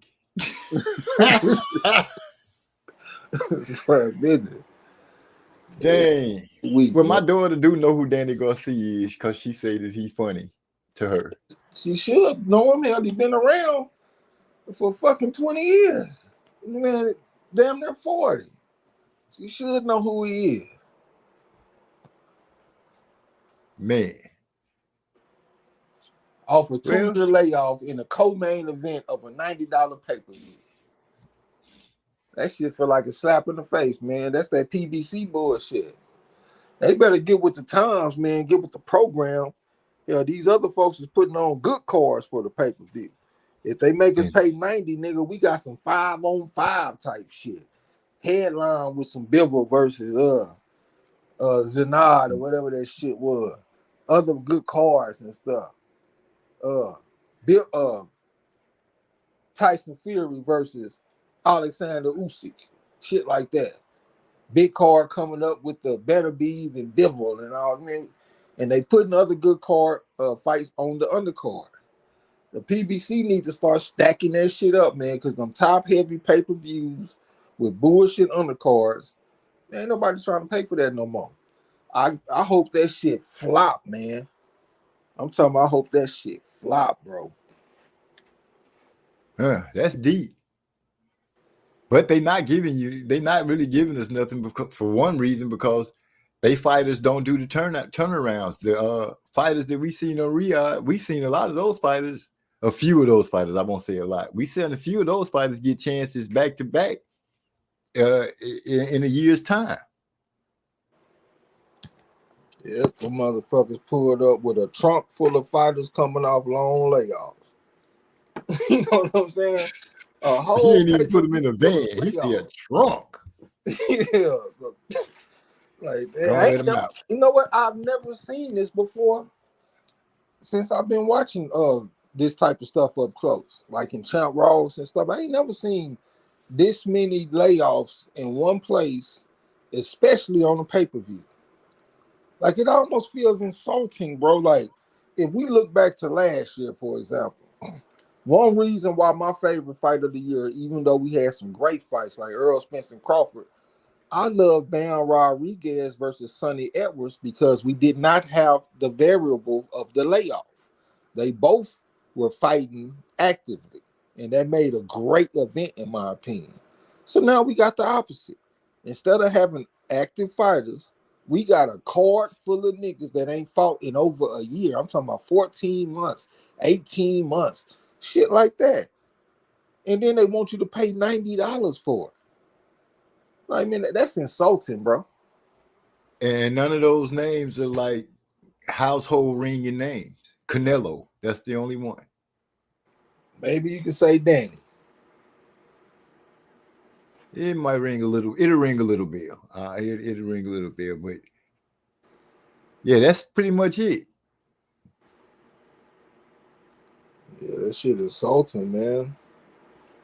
But that's that PBC, all right. But I ain't supposed to say nothing, man. You talk down on the black man, Al Heyman, and all that. Man, it is what it is, brother. Yeah, We're talking down on the product.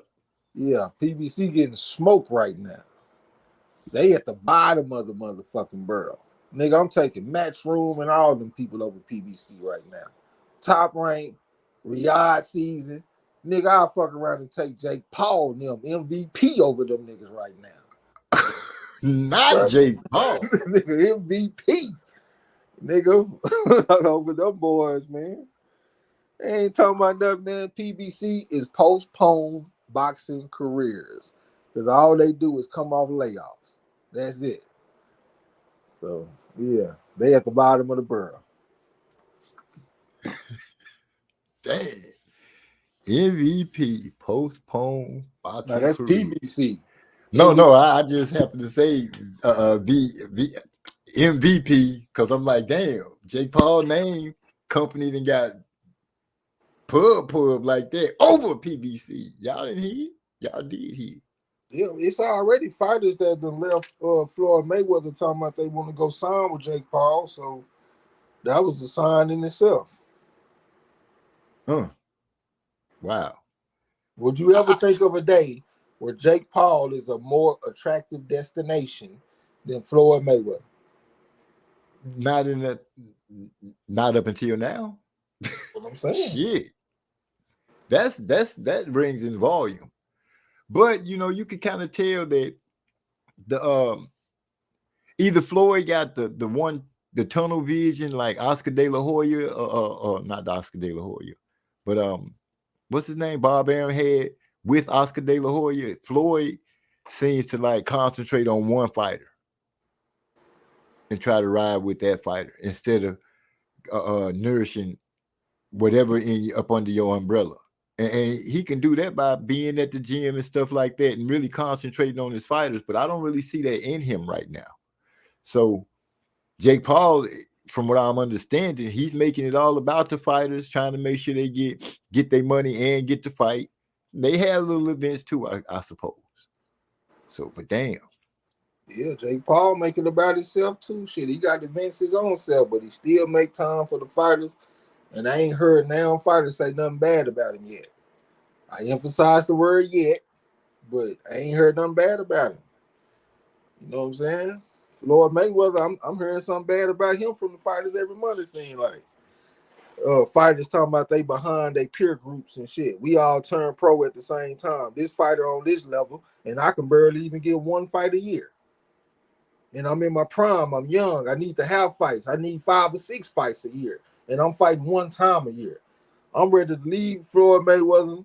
I got respect for him. I appreciate everything he done for me. Well, who you thinking about signing with? Shit, I'm looking at Jake Paul, MVP promotion. What I'm looking at. Yeah, that's what's going down. Well, and you can't say talking down on the black guy. You could just say, hey, if your business is not being done like it needs to be, and apparently you're not nourishing these fighters, you're not giving them what they need so they can grow. What do you expect them to do? Just hang around and be loyal like that and burn off their whole career? Or go and shoot, put their best foot forward and try to step up and get their stuff going on their own. Hopefully whatever they learned in that gym, they learned and take it with them and keep it moving. But unless he changed, maybe that, I don't know why Leonard Ellerby is no longer part of their promotion, from what I understand. But shit, it look like it's falling apart over there at Mayweather's. You're going to have to give me a second, bro. I got to go take a break real quick. Unless you want to play a song or something, or otherwise, you Yeah, know, I'll pull I'll be something back. up. I'm gonna pull something up. Do your thing. I'll be back. Um,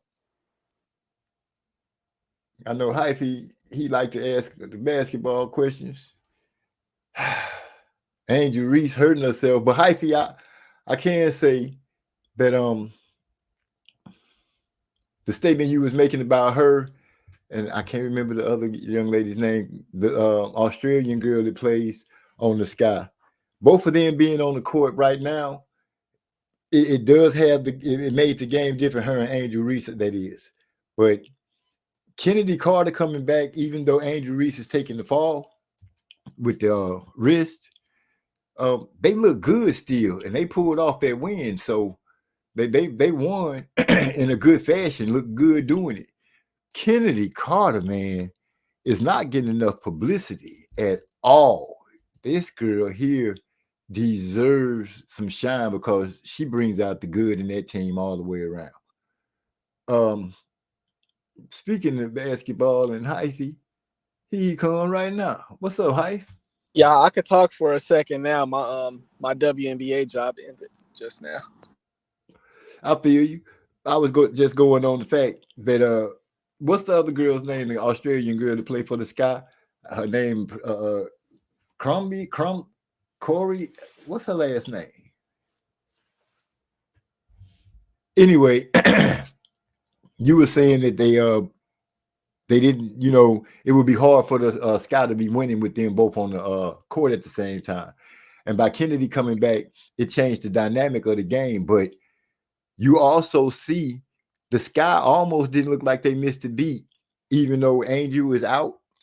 The style of play and the way they won looked a lot more fluent. Not saying that Angel stagnates the offense. It's just more agreeable now because you get a chance to actually see it because they're forced into the situation. The Angel and old girl is not on the court at the same time. It's going to have to be a different talent there. One of their learning trajectories is going to have to pick up real quick. What you think? Well, the thing is, Angel, she kind of shot herself in the foot, put her foot in her mouth the other day by saying she wants to be a stretch four. So that automatically means that she's the one who has to conform to the proper style that would allow both those girls to play together.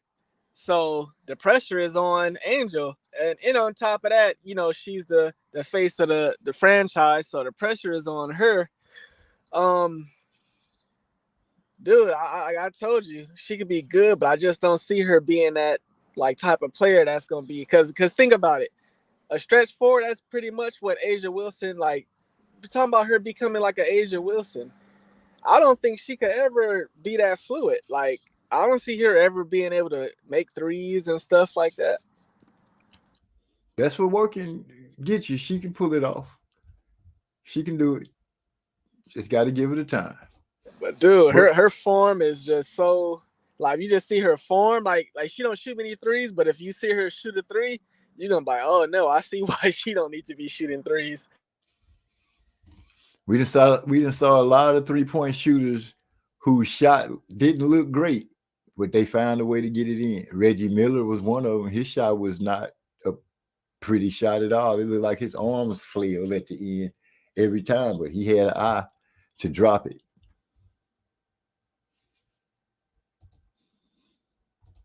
Yeah, you're talking about Camila Cardoso though.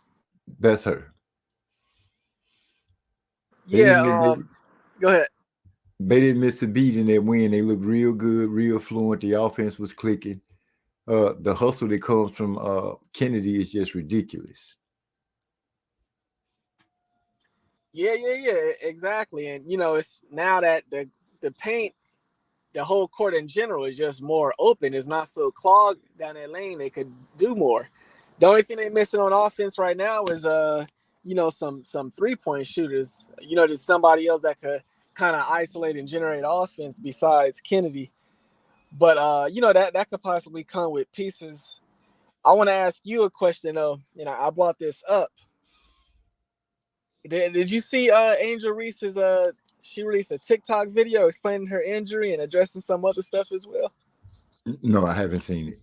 Oh, okay, damn. It'd be better if you see it, but I addressed this last time we spoke. Like I would just want you to watch the video first, but you're gonna see it's like you don't really see a competitor in her, the desire to be great. It seemed like she focused on Angel Reese, the brand, more so than Chicago Sky being successful.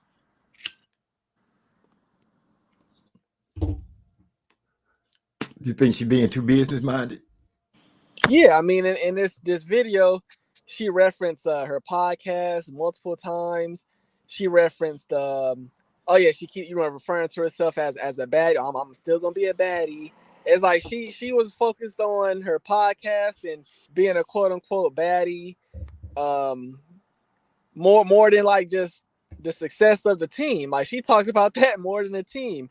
She was talking about, oh, and by the way, no, I'm not pregnant, and like I just all this other stuff. And it's like, dude, I really haven't just heard you say like I'm just focused on doing whatever I can to support the team.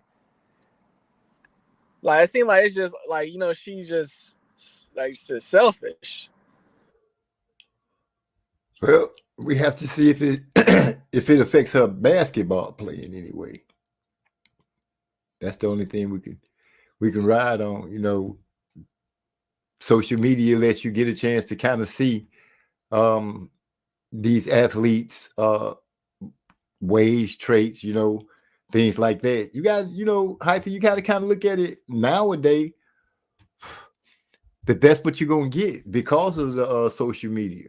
You get more of a helping of these athletes than some people, myself included, could bear or want. I don't need to know everything. Like, I don't need to know what you eat, and I don't need to know where you shopping. I don't need to know all these things. I just need to see you out there hooping and everything like that.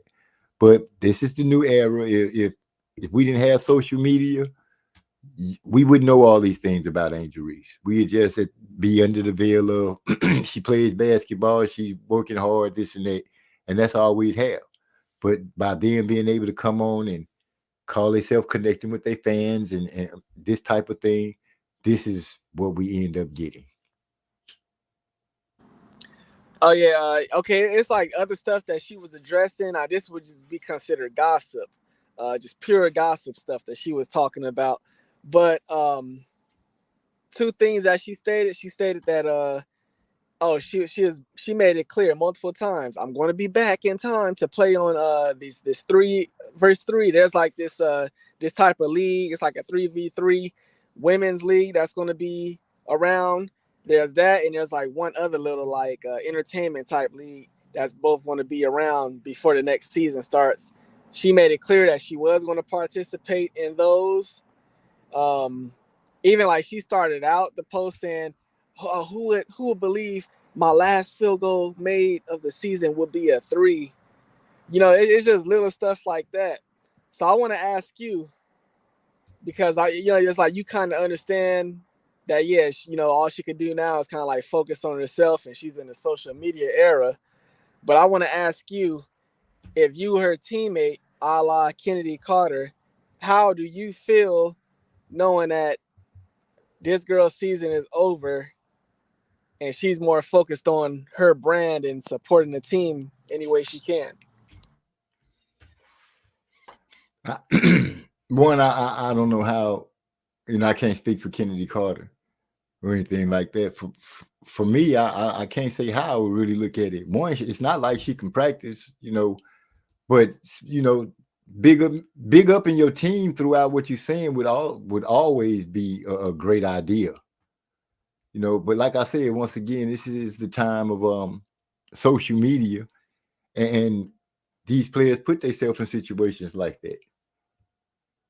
I see we got H Money in the house. He says, Musically's on boxing, salute to you. And he says, salute, hyphy, salute, homie.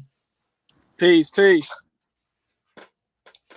So, that's just what we get right now because of the social media and the aspects of it. She just happened to be a hot topic. Her name is what it is, as the old saying goes, all publicity is good publicity.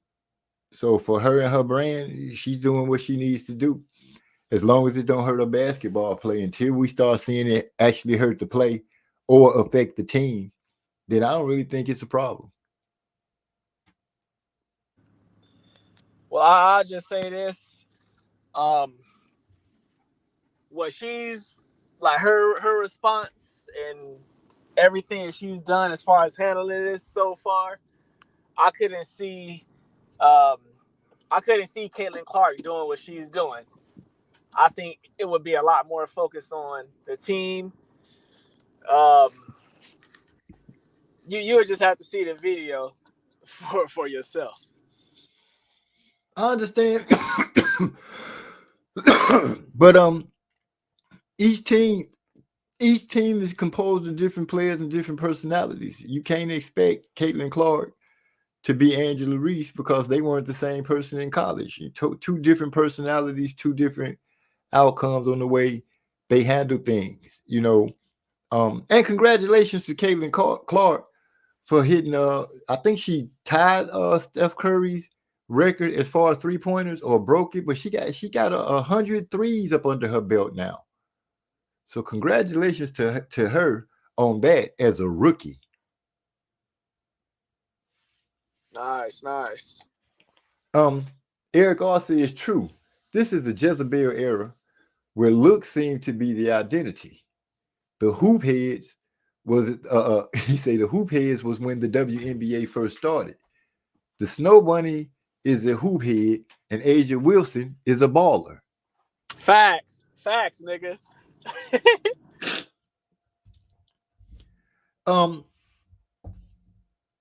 Dare I say, what makes Caitlin a hoop head and Asia a baller? What's the difference?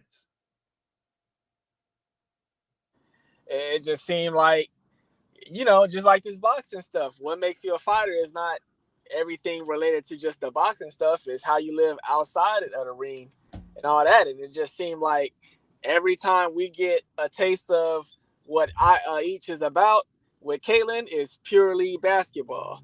With Angel, it's all this other stuff. Like I said, she just attached her name to all type of gossip. Like, you couldn't even find articles about this stuff prior to her mentioning it. And, it's just one of those tough things. I mean, already the type of injuries she sustained, you've had some players that would have played through it.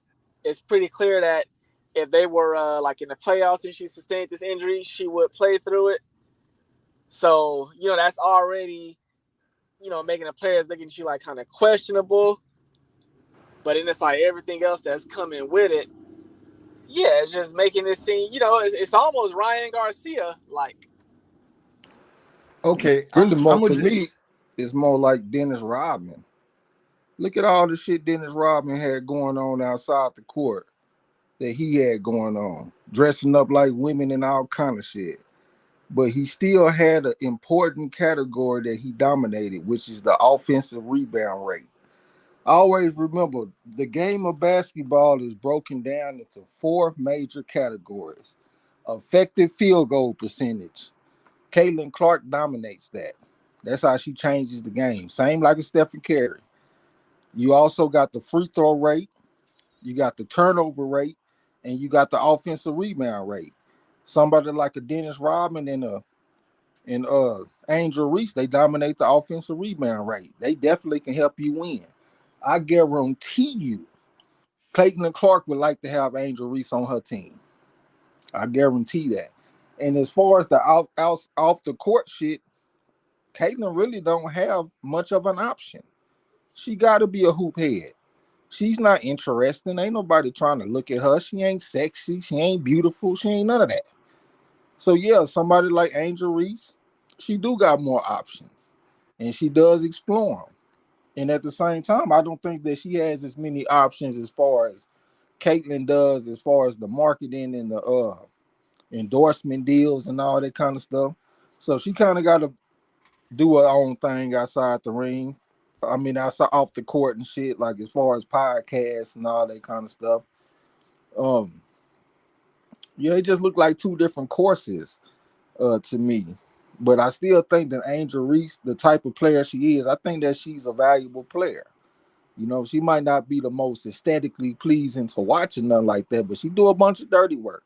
She, the way she plays is an unselfish type of way of playing in a lot of ways.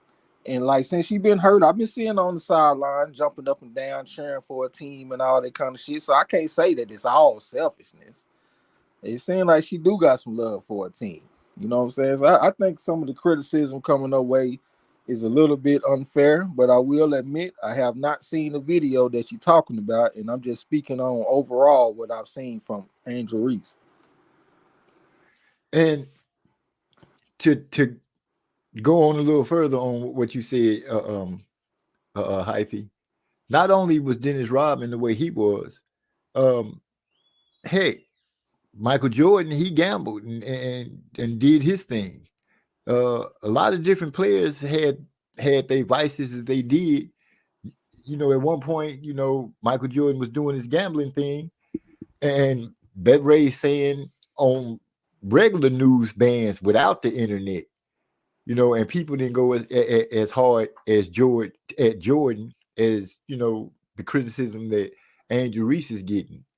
Like I said, you know, as long as it doesn't affect the team's play and her play, then I don't really have nothing to go against her on that. She doing her thing, but I got to be fair with her. She hurt, and I don't really know what her injury is, but she's left-handed, and I believe it's her left hand is her wrist that's hurt.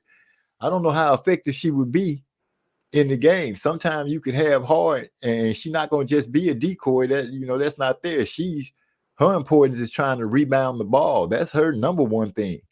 And with a messed off wrist that you just can't control the ball with, then you hurting the team more than you helping it by trying to be out there. So I think she in the right spot. Playing through certain injuries, it's just not happening. It's a rookie year. And then at the same time, these girls, they took pay cuts to come to the WNBA. They was making more money in college.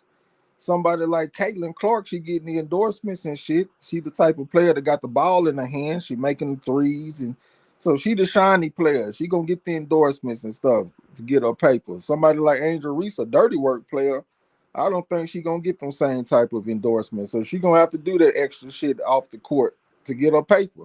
How much she getting paid from the WNBA? $50,000 or some shit when she was making significantly more in college. So yeah, them girls ain't getting paid worth a fuck over there. So they got to do what they got to do. I ain't even mad at her, man. You know, she's somewhat of a sex symbol and all that kind of shit. I can't really get too mad at her for capitalizing off of it. As long as she don't go too far and start no OnlyFans and nothing like that. Do what you do. Promote your podcast, whatever. Everybody else got a goddamn podcast anyway. Hell, you got professional male athletes that got podcasts, Draymond Green and all the motherfuckers. That's just what they doing today.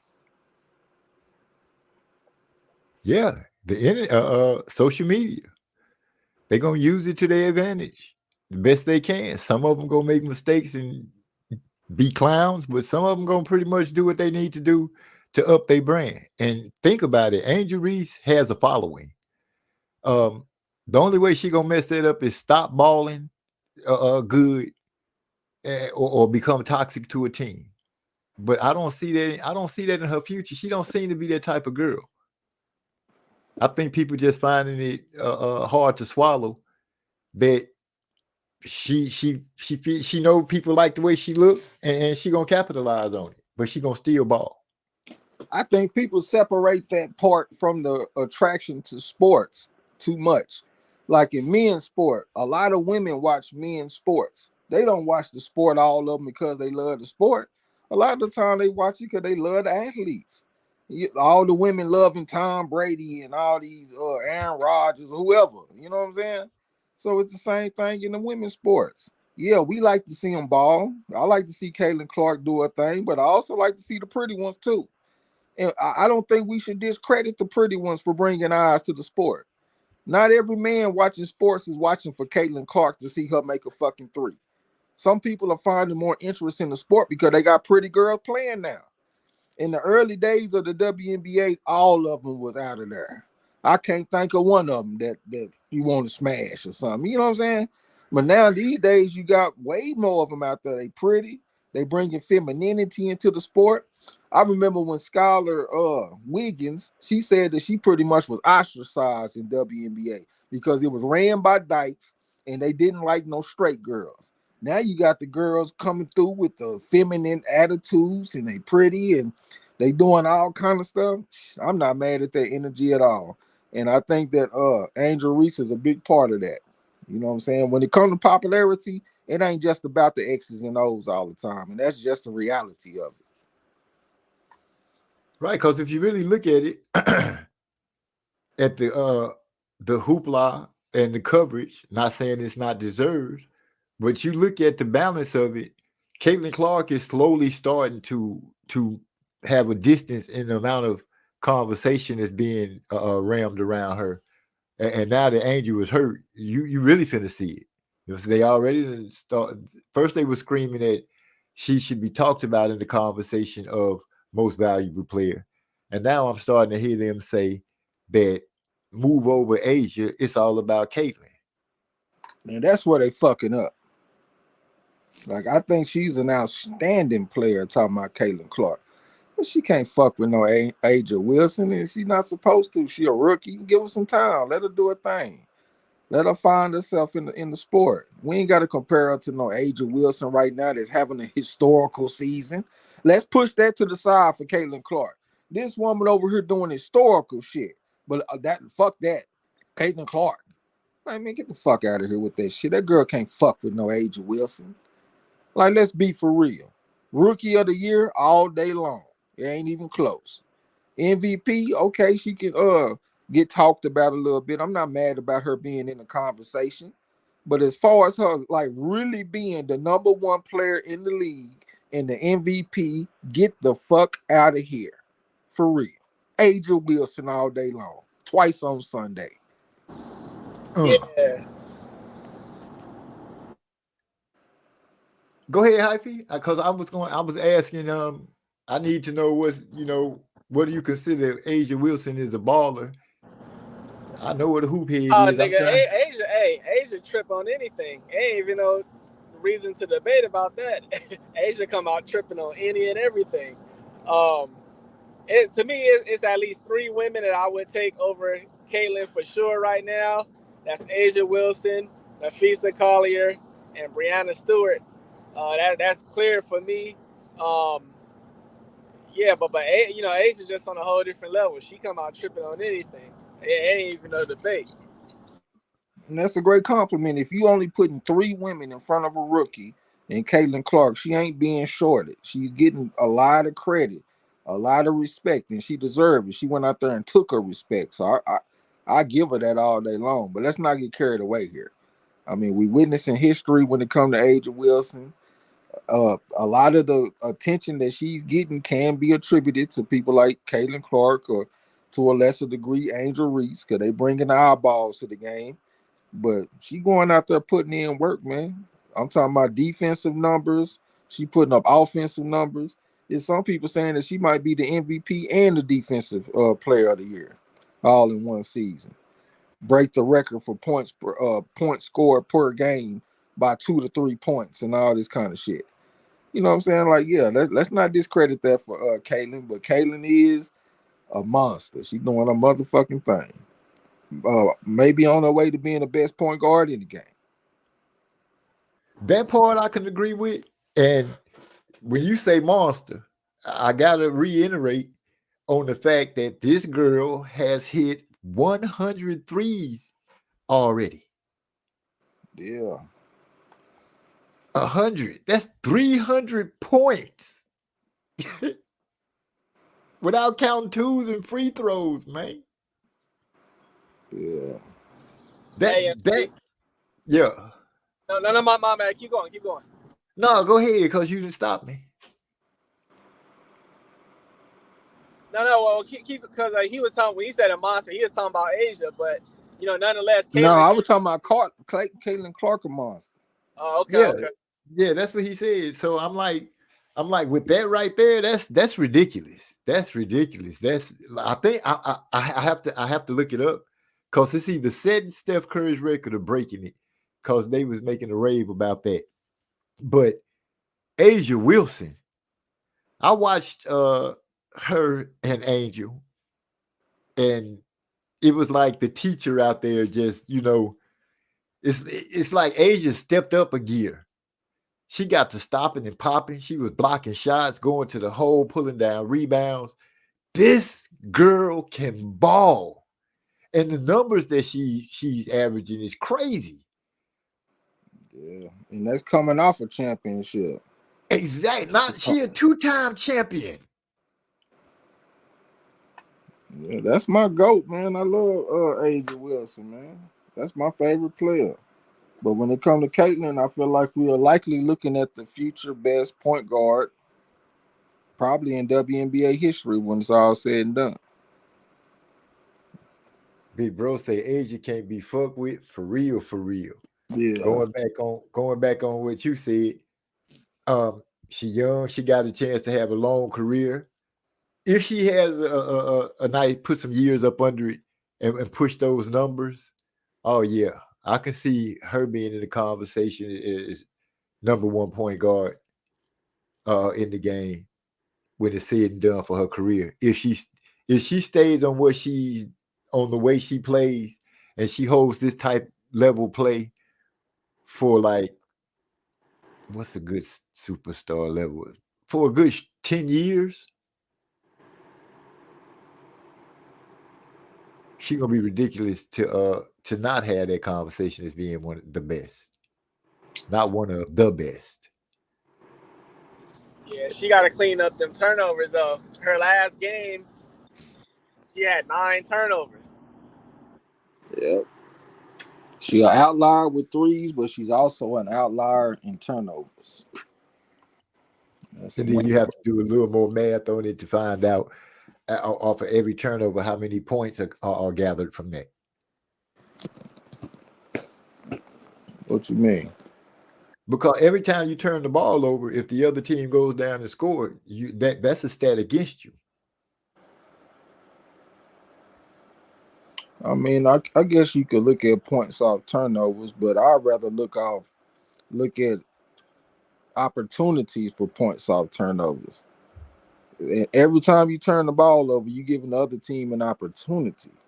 This team might not be able to capitalize, but if you play a better team, they can capitalize. So I'd rather just look at the stat in a simplistic way. How many opportunities are you giving the other team, whether they cash in or not? I don't even want to do the math and see how many points the turnovers cost me. How many opportunities did they cost me? That's what I'm worried about.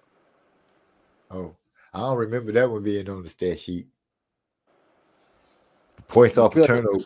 Yeah, the stuff that I'm telling you right now ain't on the stat sheet. When I be talking about the effective field goal position, effective field goal percentage, offensive rebound rate, turnover rate, and free throw rate. You ain't gonna see that either. But they are the most important stats in all of basketball.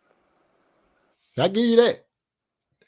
And I think Caitlin, I think she could clean that up. Each season should produce a lower turnover statistic where she can get it down to a manageable number where the greats like John Stockton and Isaiah and them would have. Everybody gonna turn it over, you just can't avoid that. But you can't have games where you don't have turnovers, and you can have a string of those. Yeah, right now she's learning how to win, and she positively affects one category and negatively affects another category. So she positively affects the effective field goal percentage, but she negatively impacts the turnover rate, and she's still finding ways to win games. Once she cleans up the turnover rate, I think she's gonna really explode. You know what I'm saying? On some real shit, she gonna fucking take off. As long as they keep us surrounded with some decent talent, some good shooters and people willing to cut and good hands on the ball. Yeah. Because she got to have that. She's got to have those players that she can gain those assists off of. Can't depend on her to score all the time. You gotta give her some help, because if you get her where she just by herself, she gonna just be struggling and fighting. The great Caitlin Clark trying to pull teams is not worth it up the ladder. Yeah, you ain't been watching on the football, huh? No, I haven't seen any football yet. Yeah, been having some good games. My squad, Tulane, went out there and lost by a touchdown the other day. Who the fuck was they playing? I can't even remember who the hell they was playing. They was up 2 in the first half, then they went out there and lost in the second half because the young freshman quarterback threw a fucking pick 6 and shit. Well, I think he fumbled the ball and they scooped and scored it. But they still covered the point spread, though. They had them niggas as 9.5 point underdogs at home. And they went out there and handled their business and at least covered the point spread, even though they didn't win the game. So salute to my nigga Tulane. That's still my favorite squad. They've been having some good games, though, man. Some damn good games. College and pro. I was mad. I started to have everybody bet against Colorado when they played Nebraska, but I didn't take the bet because I saw that they were vulnerable the week before when they played North Dakota State. I said, if they struggling with this FCS team, what the hell are they going to do when all these other niggas come to town? We saw exactly what happened. They went out there and was punishing them niggas in the trenches. They couldn't block them. They getting back there hitting Shador. They was up 28-0 before you even blink your eyes. Like, man, yeah, it was bad. They ended up making it more respectable. It was like 28-10 or something like that. But that score is not indicative of what took place on that field. They was getting their ass drugged out there, walking around with their heads down, lips poked out, face looked long. They put the camera on Dion. He mad, walking around with a frown on his face. That motherfucker Shador, he took some of his NIL money and split it up with the offensive lineman, and them niggas still can't block. I know he mad. I done gave your bitch ass $100,000 and you still can't block this motherfucker. Get my money back. For real. Every motherfucking dog. Square business. But yeah, it's been some good games. The pros been having good games. I said that my Super Bowl pick this year, I was thinking the Chiefs and the Eagles in a rematch. But I'm starting to think it might be the Chiefs and the 49ers in another rematch. Because them 49ers just so motherfucking physical. Them niggas hitting, they running their ball, play action. They giving the quarterback plenty of time to throw. He completing throws, the Kittle and all them niggas. They looking good. And them damn Chiefs, they look even better than, what they've been looking. They got their new rookie receiver. He running fast in the motherfucker. They got him coming around the corner on jet sweeps. That nigga, they're getting behind the defense, taking the top off on them niggas, stretching out the defense. Them niggas there look like they got better. So I'm thinking they probably gonna get back. I'm gonna say them versus the 49ers in a rematch from last year. And I think that the Chiefs gonna win again for the 3-peat. Wow. Moody Trayweather said Tulane Cole. Then Eric R jumped on that football. He said Eagles versus Chiefs. Mark it. That's what I was thinking at first. I just don't think the defense strong enough.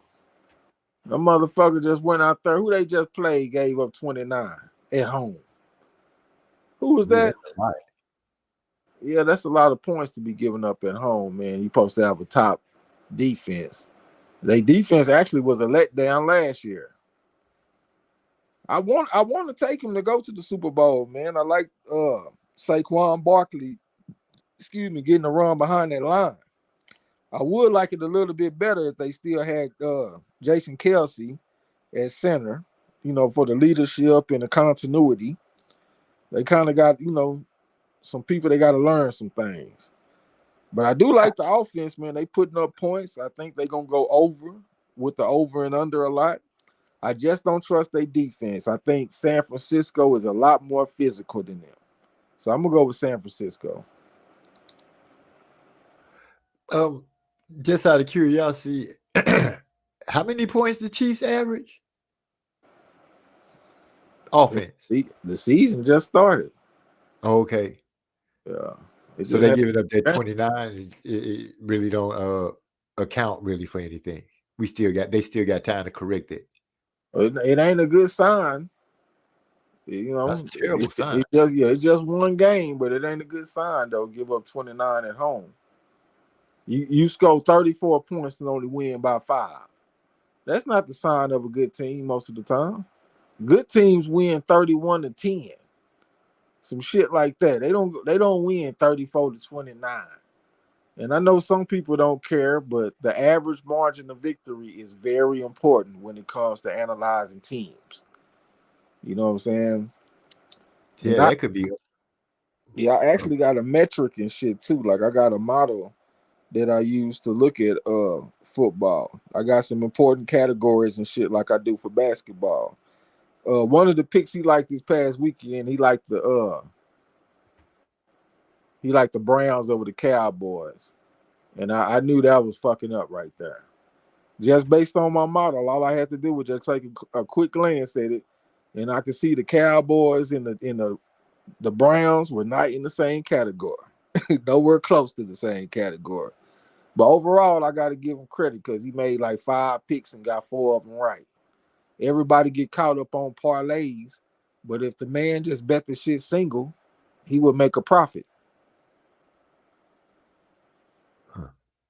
Fuck them parlays. And if you don't know, you have a better chance making a profit playing slot machines than you do parlays. And the more picks that you put on the parlay, the more money that you lose over time. Like normally on slot machines have a payback rate of around 95.4% of your money. So if you put in $100, expect to get back $95.40 on average. When it comes to betting on a 2-game parlay, that shit go from 95.4, it goes down to around 94.6, no, 94.8. And that's for a 2-game. If you do a 3-game, it goes from 94.8 down to 91.8 or something like that. Like, and if you do 4 games, it goes down even further. Like every game that you put on the parlay, you are losing more money over time.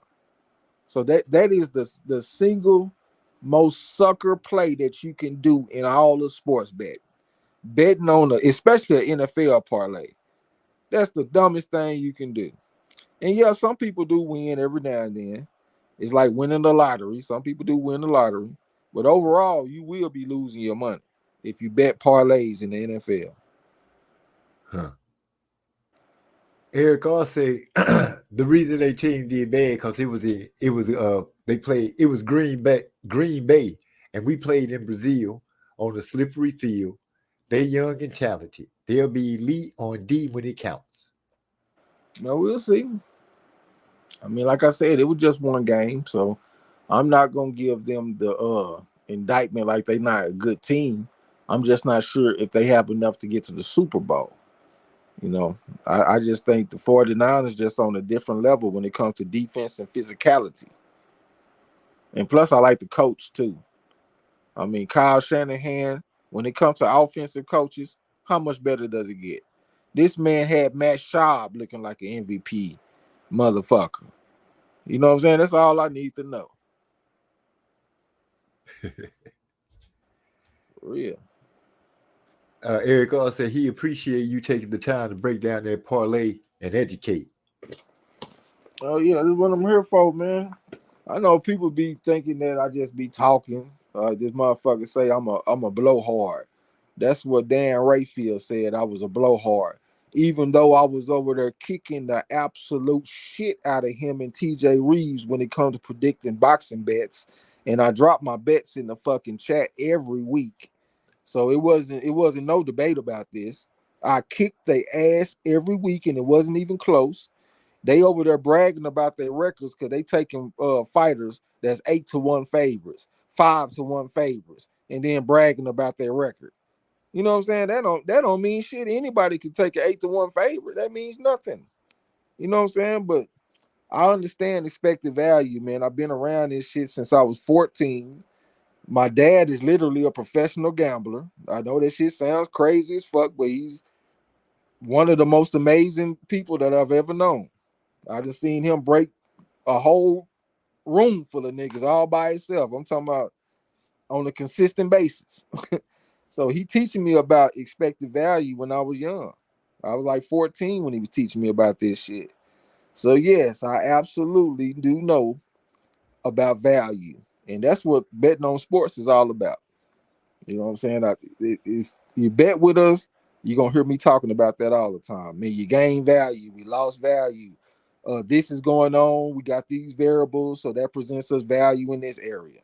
You know what I'm saying? And a lot of time I can actually calculate the type of advantage that we have. Like I can tell you, we got a 7% advantage when it comes to this type of pick.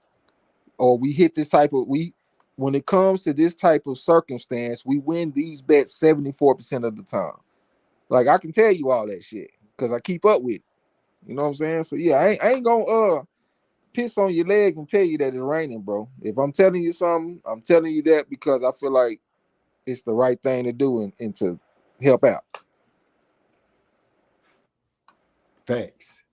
Eric also says the 49ers got structure and chemistry down, but they just fired their defensive coordinator after the Super Bowl. So we'll see if that was the right move.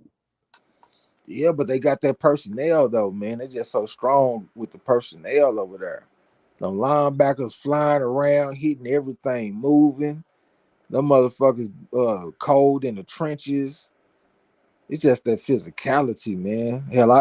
Hell, one of us might be able to go be a defensive coordinator for them motherfuckers. We can go over there and call some Madden plays and probably be looking like we know something with that type of personnel. You know what I'm saying? Ooh. But hey, I think the Eagles gonna be in the conversation though. I won't be surprised if it's the Eagles and the 49ers in the NFC Championship game. I'm just waiting for Big Brother to go ahead and put in who he think gonna make a run. That's who name I've been waiting to come up here, pop in and say that he thinks somebody go do something. Yeah, Cowboys went out there and got a win, so maybe they can tighten up and put something together. I doubt it, but you know, have fun with the season. I ain't gonna be pessimistic about it. I'm gonna have fun with it. Cheer for my Cowboys. I do like them coming back with Zeke Elliott, though. Everybody talks shit about it, but they don't understand it. Yeah, they brought him back. He scored a touchdown his first week back, and I'm gonna tell you the most important thing he did. This dude is another lineman. He's like a 6th lineman. Cleveland came on a blitz. I want to say it was like a blitz from the safety or maybe like a nickelback blitz or something like that. But Zeke Elliott stepped up and devoured this block. I'm talking about like it wasn't even close. He looked like a fucking lineman. Dude was coming to hit Dak, and here comes Zeke, stepped right into him. Boom! And gave Dak some time to throw the ball. He's a motherfucking killer. Zeke Elliott is one of the best blocking running backs of all times. He might be number one. Seriously, he might be number one. And that's the value that he brings to a team. And his last year with the Cowboys, they was hard on him. That man had a sprain in his MCL because he took a helmet directly on his knee and didn't leave the game. The man stayed in the game and continued to play. He didn't even miss a game. Every single week he was out there after he just had a man slam into his knee and make his shit hyperextend. And he still stayed in there because he a real warrior. And everybody talked down on him because of his production when he out there with a sprained MCL and playing like a gangster. I would take Ezekiel Elliott on my team any fucking day. And I'm not even thinking about it. I don't give a fuck if he get half a yard of carry. That nigga gonna step up and devour them blocks, man. He gonna pick up a blitz. That's what he gonna do, blitz pick up. And he a leader on the team. He an inspiration type motherfucker. Somebody that's gonna play with injuries. He a straight dog out there, man. So I was happy to see him come back. Huh. Yeah, you're a dog. So him being back there, I'm just piecing it together. Him being back there, Dak is now the most highest paid player in NFL? Yeah. That's saying a lot. I don't know how sure their front line is. They kind of rebuilding. They ain't got Tyron. Whatever the fuck is, I can't think his last name. The big old left tackle we had, but he gone. We just got a new guy that we got from, I want to say Kansas State, that BB dude that we just got. I think they put him at center. We kind of rebuilding a little bit up front. Tyron Smith is who I was thinking about. Yeah, he a Hall of Fame offensive lineman. We ain't got him no more. You know what I'm saying? So they kind of rebuilding, but they did re-sign CD Lamb, so he got his number one weapon over there. They showed up and showed out a little bit on Sunday, made some play. I think you're gonna be all right.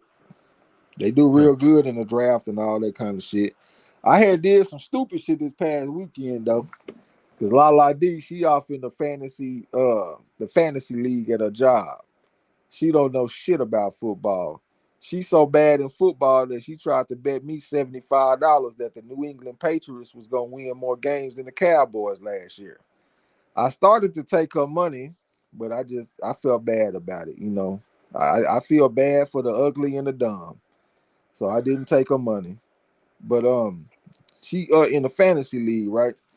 So I told her, I said, when the draft come, holler at me so we can have a good draft. She didn't, and she let the computer auto draft for her. She got the 6th pick in the draft. So her starting quarterback is Dak Prescott. She actually got 3 quarterbacks. She got Dak Prescott, Aaron Rodgers, and Watson, Deshaun Watson. So this is the stupid shit I did. I got everybody at the job laughing at her and talking about it and all kind of shit. So I looked at Dak Prescott. I said, what does Dak Prescott got going on? He's going to Cleveland, a team that got a good defense. They was one of the top-ranked defenses last year. They got Myles Garrett coming around that corner, knocking the fuck out of people. And defense is pretty good. I thought they would slow Dak Prescott down to where, you know, he wouldn't have the offensive production.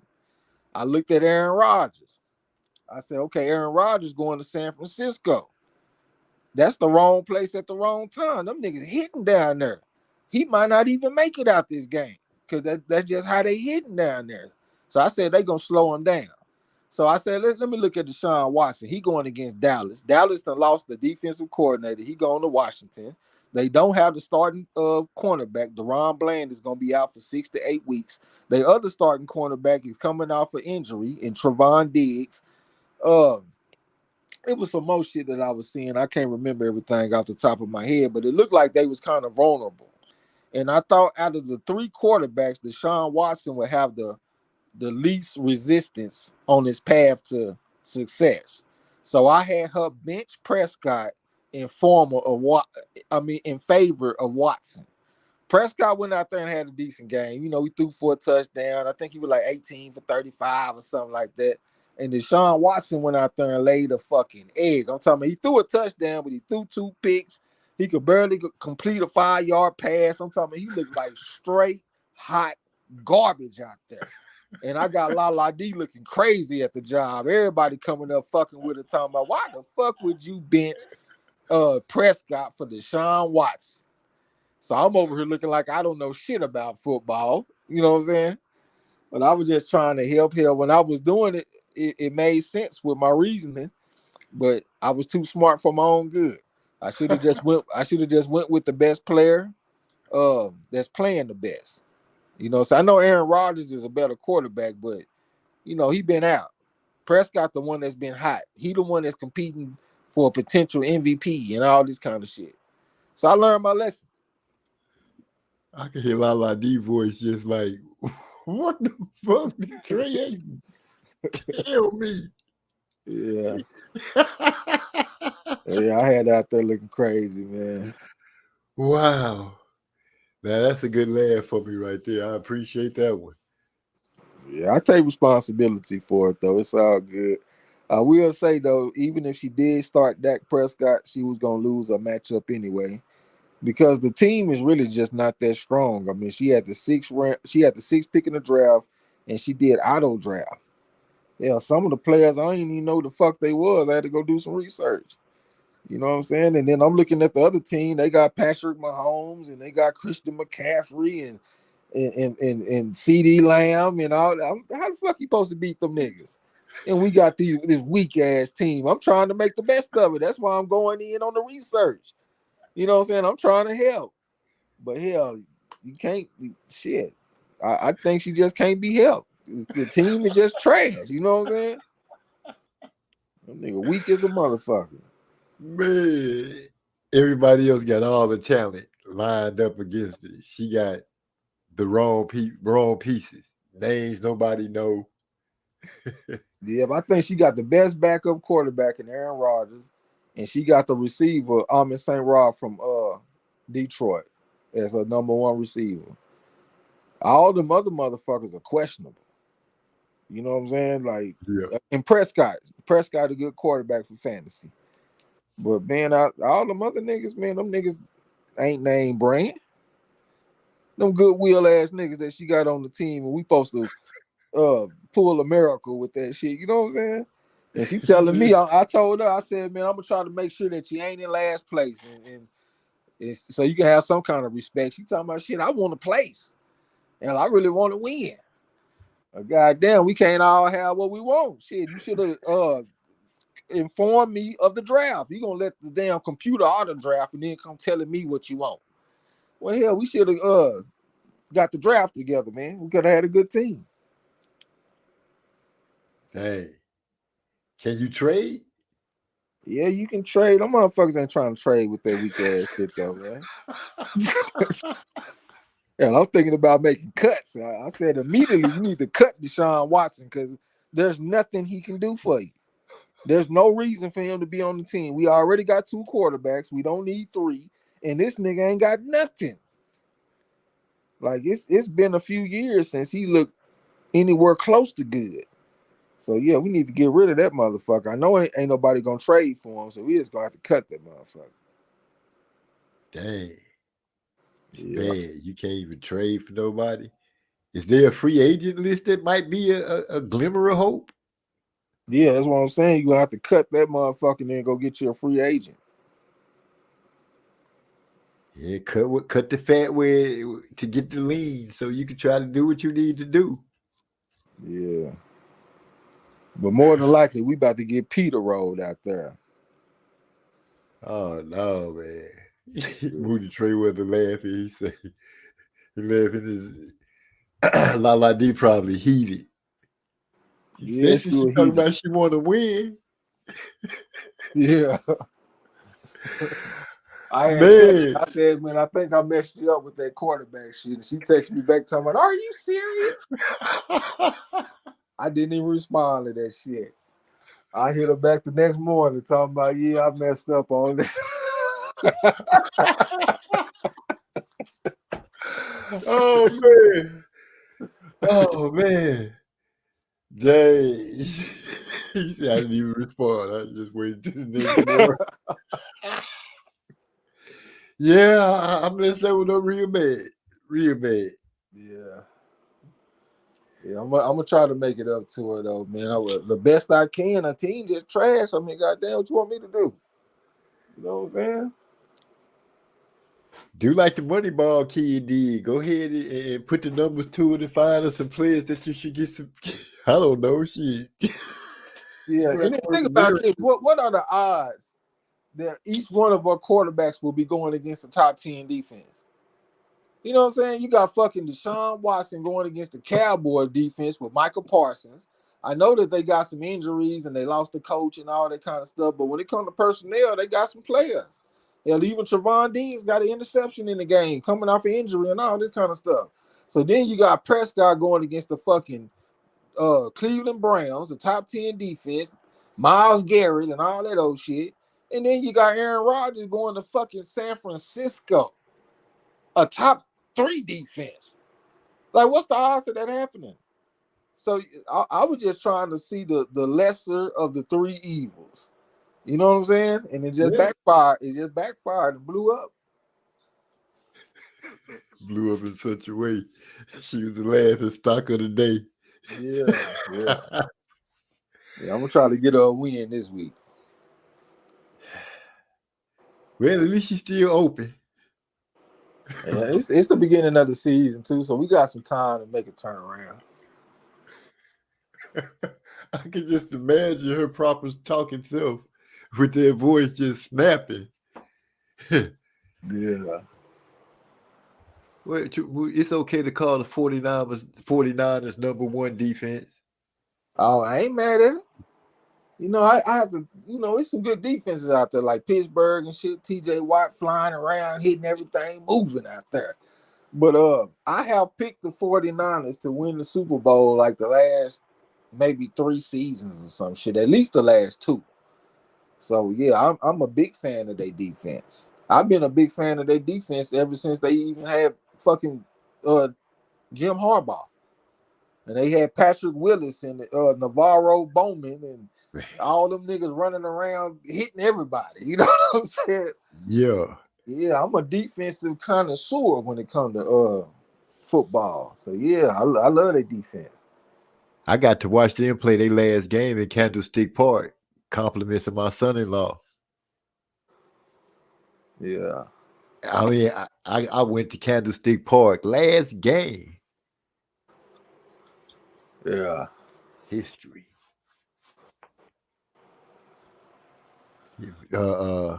Patrick Willis, that boy there, man, will lay that wood on you. High energy, good motor, and Bowman. Oh yeah, they was great linebackers. Then they had them boys up front. You had Alden Smith, you had Justin Smith, that big old white boy that was moving everybody around. They had good people on the outside. They were hitting. Yeah, man, I love that team. I was even proud of Alex Smith when he went out there and beat Drew Brees. I think he beat him, I want to say 40-36 in the playoffs. He hit Vernon Davis to score the game-winning touchdown. That was my favorite out their teams in the Jim Harbaugh era. After that, he went and got Colin Kaepernick. I wasn't a big fan of that shit, me personally. It's because they changed the identity of the team. When they had Alex Smith, we knew what they were gonna do. We're gonna run this ball with Frank Gore. We're gonna play action, we're gonna hit Vernon Davis. Smash mouth football, we're gonna play defense. He go get Colin Kaepernick, what's the first thing he do? He want to go get Michael Crabtree. Then he want to go get Stevie Johnston from the Bills. Then he want to go get Randy Moss and all this kind of shit. He let me know he want to air it out. Fuck running the ball and playing defense and play action. No, let's air this thing out because we got Colin Kaepernick. I said, man, fuck that shit, man. Give me the Alex Smith team. I know he ain't a good athlete as no Colin Kaepernick, but when you had Alex Smith, you had an identity, man. We're going to play defense. We're going to hit hard in the motherfucker. We're going to run the ball, smash mouth. We're going to play action. Yeah, that's what I like.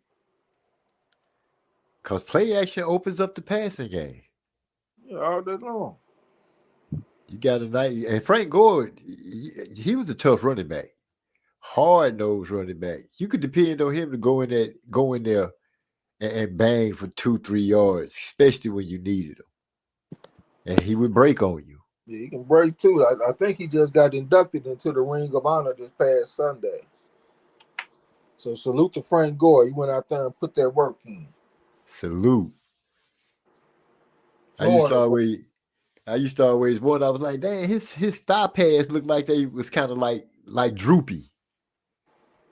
He was, the way he looked out there, to me, I characterize people certain ways, but he was a droopy running back until he got the ball.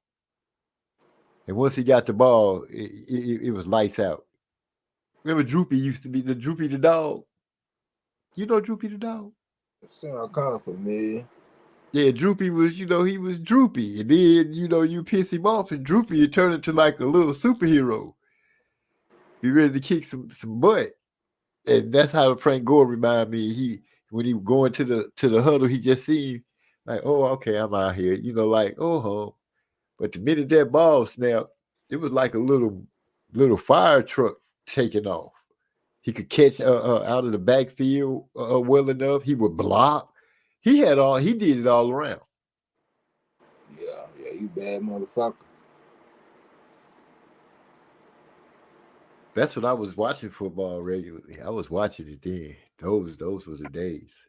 They Certain got some players. good games now though, man, because they got a lot of good quarterbacks and stuff. It's a lot of teams with the offense looking real crisp, quarterbacks on time, ball coming out. Like they got some good quarterback play. Your quarterback for The Bears? the Bears, he ain't looking worth a fuck. I be telling people them UFC quarterbacks ain't worth a fuck. He went out there and got a win though. They won, I think 24-17 or something like that. But his teammates was making a lot of plays. You know what I'm saying? He completed like 50% of his passes and shit. He did okay, but his teammates had some good games, some of them, so they got the win. But the jury is out on that motherfucker because UFC quarterbacks usually suck. Huh. Hearing those stats, I'm like, in my mind, I could only just wish like those kind of numbers, like toward the end of the season, are automatic playoff numbers. As far as the teams, you know what I'm saying, letting a certain amount of numbers be holding the team down to 17 while your team scored 24. If you could average that through the whole season, that'd be just lovely. I don't care how you get it done, just get it done. Yeah. That can't, no. I need the offense to score because that shit can confuse you. I remember when the Kansas City Chiefs, before they got Patrick Mahomes and the coach, Big Red, Andy, whatever the fuck, Reed, Andy Reid. Back when they had Alex Smith at quarterback and they had Tom Bahali on the pass rush and all that stuff, they would have decent points per game, but their defense led the league in turnovers and scoring off of turnovers. So you look at these motherfuckers and be like, okay, they scoring what, 26 points per game? But you don't even know the fucking defense is scoring 2 touchdowns a game down there. You know what I'm saying? So the offense ain't nowhere near as good as what you think it is. It's the fucking defense scoring for them. And when the game comes along that the defense cannot score and it's all up to the offense to score the points, they couldn't do it. So when I'm looking at the points scored, I need to know exactly where the points are coming from. Are they coming from the offense or are they coming because the defense is chipping in with scores and maybe even the special teams too? Like you got a Devin Hester back there returning kicks and he running them hoes back. That can be a mirage because you think the team is one thing, but they really not. yeah, the Bears, the Bears parlayed that all the way to the Super Bowl and then got exposed. But I still blame it on the running back. I can't remember his name to this day, who got hurt on the kickoff return at the beginning of the game. I cannot remember this dude's name. He went to another team and became a good running back. I was mad at him because I was like, dude, I was just mad at him. Yeah. Rashid, was it Rashid? So no, it wasn't Salam. I don't even remember way back then. That was what, 2006? That was 18 years ago. I don't remember. Yeah, damn. Yeah, 18 years ago, brother. I don't remember who the running back was. I'm sitting here struggling trying to piece it together. I guess I'm gonna have to just go and look it up. I didn't realize it was 8. Well, I guess I didn't realize it was 18 years. Like, memories come, you be like, that boy Moody Trey was laughing my ass off. I was a freshman. What are you talking about? Because 18 years ago. Oh, yeah. He laughing at the fact that I'm trying to remember this running back and you hit me with that was 18 years ago. Yeah, I was out of high school. I graduated in 03. So shit, I was just old enough to start drinking, even though I don't drink. I don't even, 18 years ago.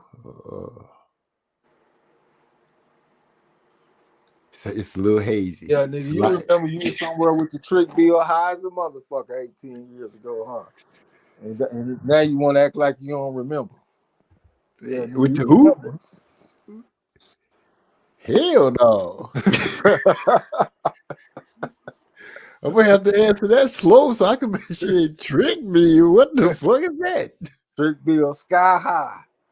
And now the nigga don't remember. Impossible. I was running around.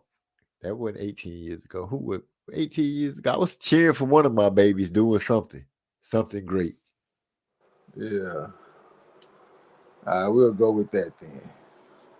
Yeah, because on the cool, I was just thinking about friendships and such there things of like where I come from. I told the story about how a lot of the stuff that I grew up, the schools and stuff like that in Gary, Indiana had been torn down. So I started thinking about how many friends I have pre marriage, pre meeting my wife, period. And I come to the realization that I don't have any any past prior to meeting the girlfriend that turned into the wife that bear my kids. All those relationships are gone and non-existent. None of the people are here anymore. Well, that's all you need, though. Shit, your woman. And that's how I was back in high school. And you see me, you gonna see me either running with some hand wraps on because I'm in boxing practice. Or you gonna see me with my girl outside of school. Nigga, I don't need to be hanging out with no bunch of niggas all the time. Y'all nigga do y'all thing, I'm gonna do my thing. You know what I'm saying? And I was at a school, the damn the football team that won the state championship, so they big men on campus walking around that motherfucker. Nigga, I'm right up in there with them, doing my own thing. You know what I'm saying? They got their contingent of females that's on their side. I got mine. All by my lonesome, niggas. 254 Texas in the building. You know what I'm saying? I ain't never need no bunch of niggas to hang out with. Nigga, I'm my own army. That's the way I see it. No, I think you missing what I'm saying. What I'm saying is, like, my brother, he could still look back and call a childhood friend or somebody that he knew pre, all my past people prior to, that's all gone for me. That's what I'm saying. Yeah, shit, I'm like that too, nigga. I don't have no fucking childhood friend.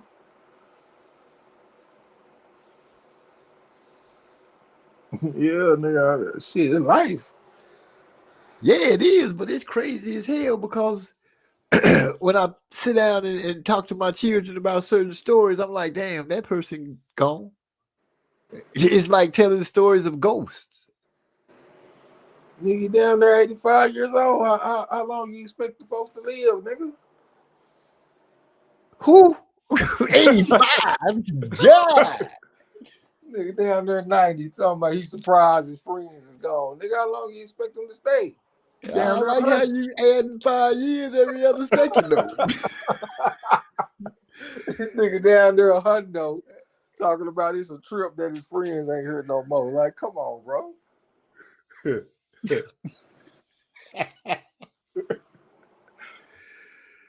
This is crazy. Insane. But I did say I'm gonna be around for a long time. My son reminded me of that today, talking about Pops. You about to be, I ain't gonna say how old, but he said, you about to be this. I said, yeah. He said, you almost halfway there. And I'm thinking he thinking of a certain number. So I'm like, no, son, I'm halfway there. He said, no, because you said you want to be 120. And you still got a few years before you halfway there. Yeah. So it's funny to me that you 85, being 90, and it's been almost 100. I done age quick to the mug. Moody Trayweather say Trey a fool. Yeah, he got it going on right now. I enjoy every minute of it. But damn, Trey, you couldn't start me back like at 65 or something. That man said 85. But it's all good. Yeah. Man. Yeah, man. I think I'm about to have to put some of this weed in the vaporizer, man, and maybe see what I missed on the damn debate before I jumped on the panel. That boy Hyphy, I don't know if you caught it last week. He said that boy Trey X hit that vape and vaped out. When? I said, nah, he probably cooking or something. When you was on last week with us and you just disappeared. No, But I we ain't had got just got through talking about it. Oh, you got a call? Yeah. You got to work tomorrow? I sure do. You get off late? No, I should No, I get off late tomorrow. Tomorrow Monday, right? No, I'm tripping. Tomorrow Wednesday. Yeah, I get off late tomorrow and Thursday. But my schedule changed because my wife to talk to my boss to get me off of my birthday. After I had told him I could just come in earlier and get off early, he'd let her talk her into getting me a whole day off and taking my off day. So I don't know what Friday looked like. Well, if you ain't doing, you got to work the weekend? Every weekend. But I work the weekends in the morning. So come through and check the fights. Fuck with us on the fights that's coming up weekend on Saturday. If y'all out there in the chat world, if y'all ain't doing nothing, come through and check the fights out with us on tomorrow, Wednesday. Me and Yasa more than likely gonna be in there talking shit and watching fights. You know what I'm saying? We're gonna be in there talking shit and watching fights for sure on Saturday. That became like tradition almost. Like every weekend we smoke gas and we smoke hash and we watch fights. So if you ain't doing shit, come through and fuck with us. You know what I'm saying? My phone about to go dead. Yeah, my phone about to go dead, so I'm gonna have to go ahead and cut out. Definitely appreciate you letting me get on the panel. You already know. Salute to you. Salute to everybody in the chat and shit, man. Like I said, come through and check the fights out with us tomorrow, Saturday as well. We're gonna be on it more than likely. You know what I'm saying? And I ain't gonna talk y'all to death, man. Salute to everybody. Get with y'all. Peace. Yeah. Well, he's Moody Trey to say peace, y'all. I was supposed to play a track, so I'll go ahead and play an old school dedication. Me and OB's version of a boxing song. And then we out. It would take a long time. You're making me look bad.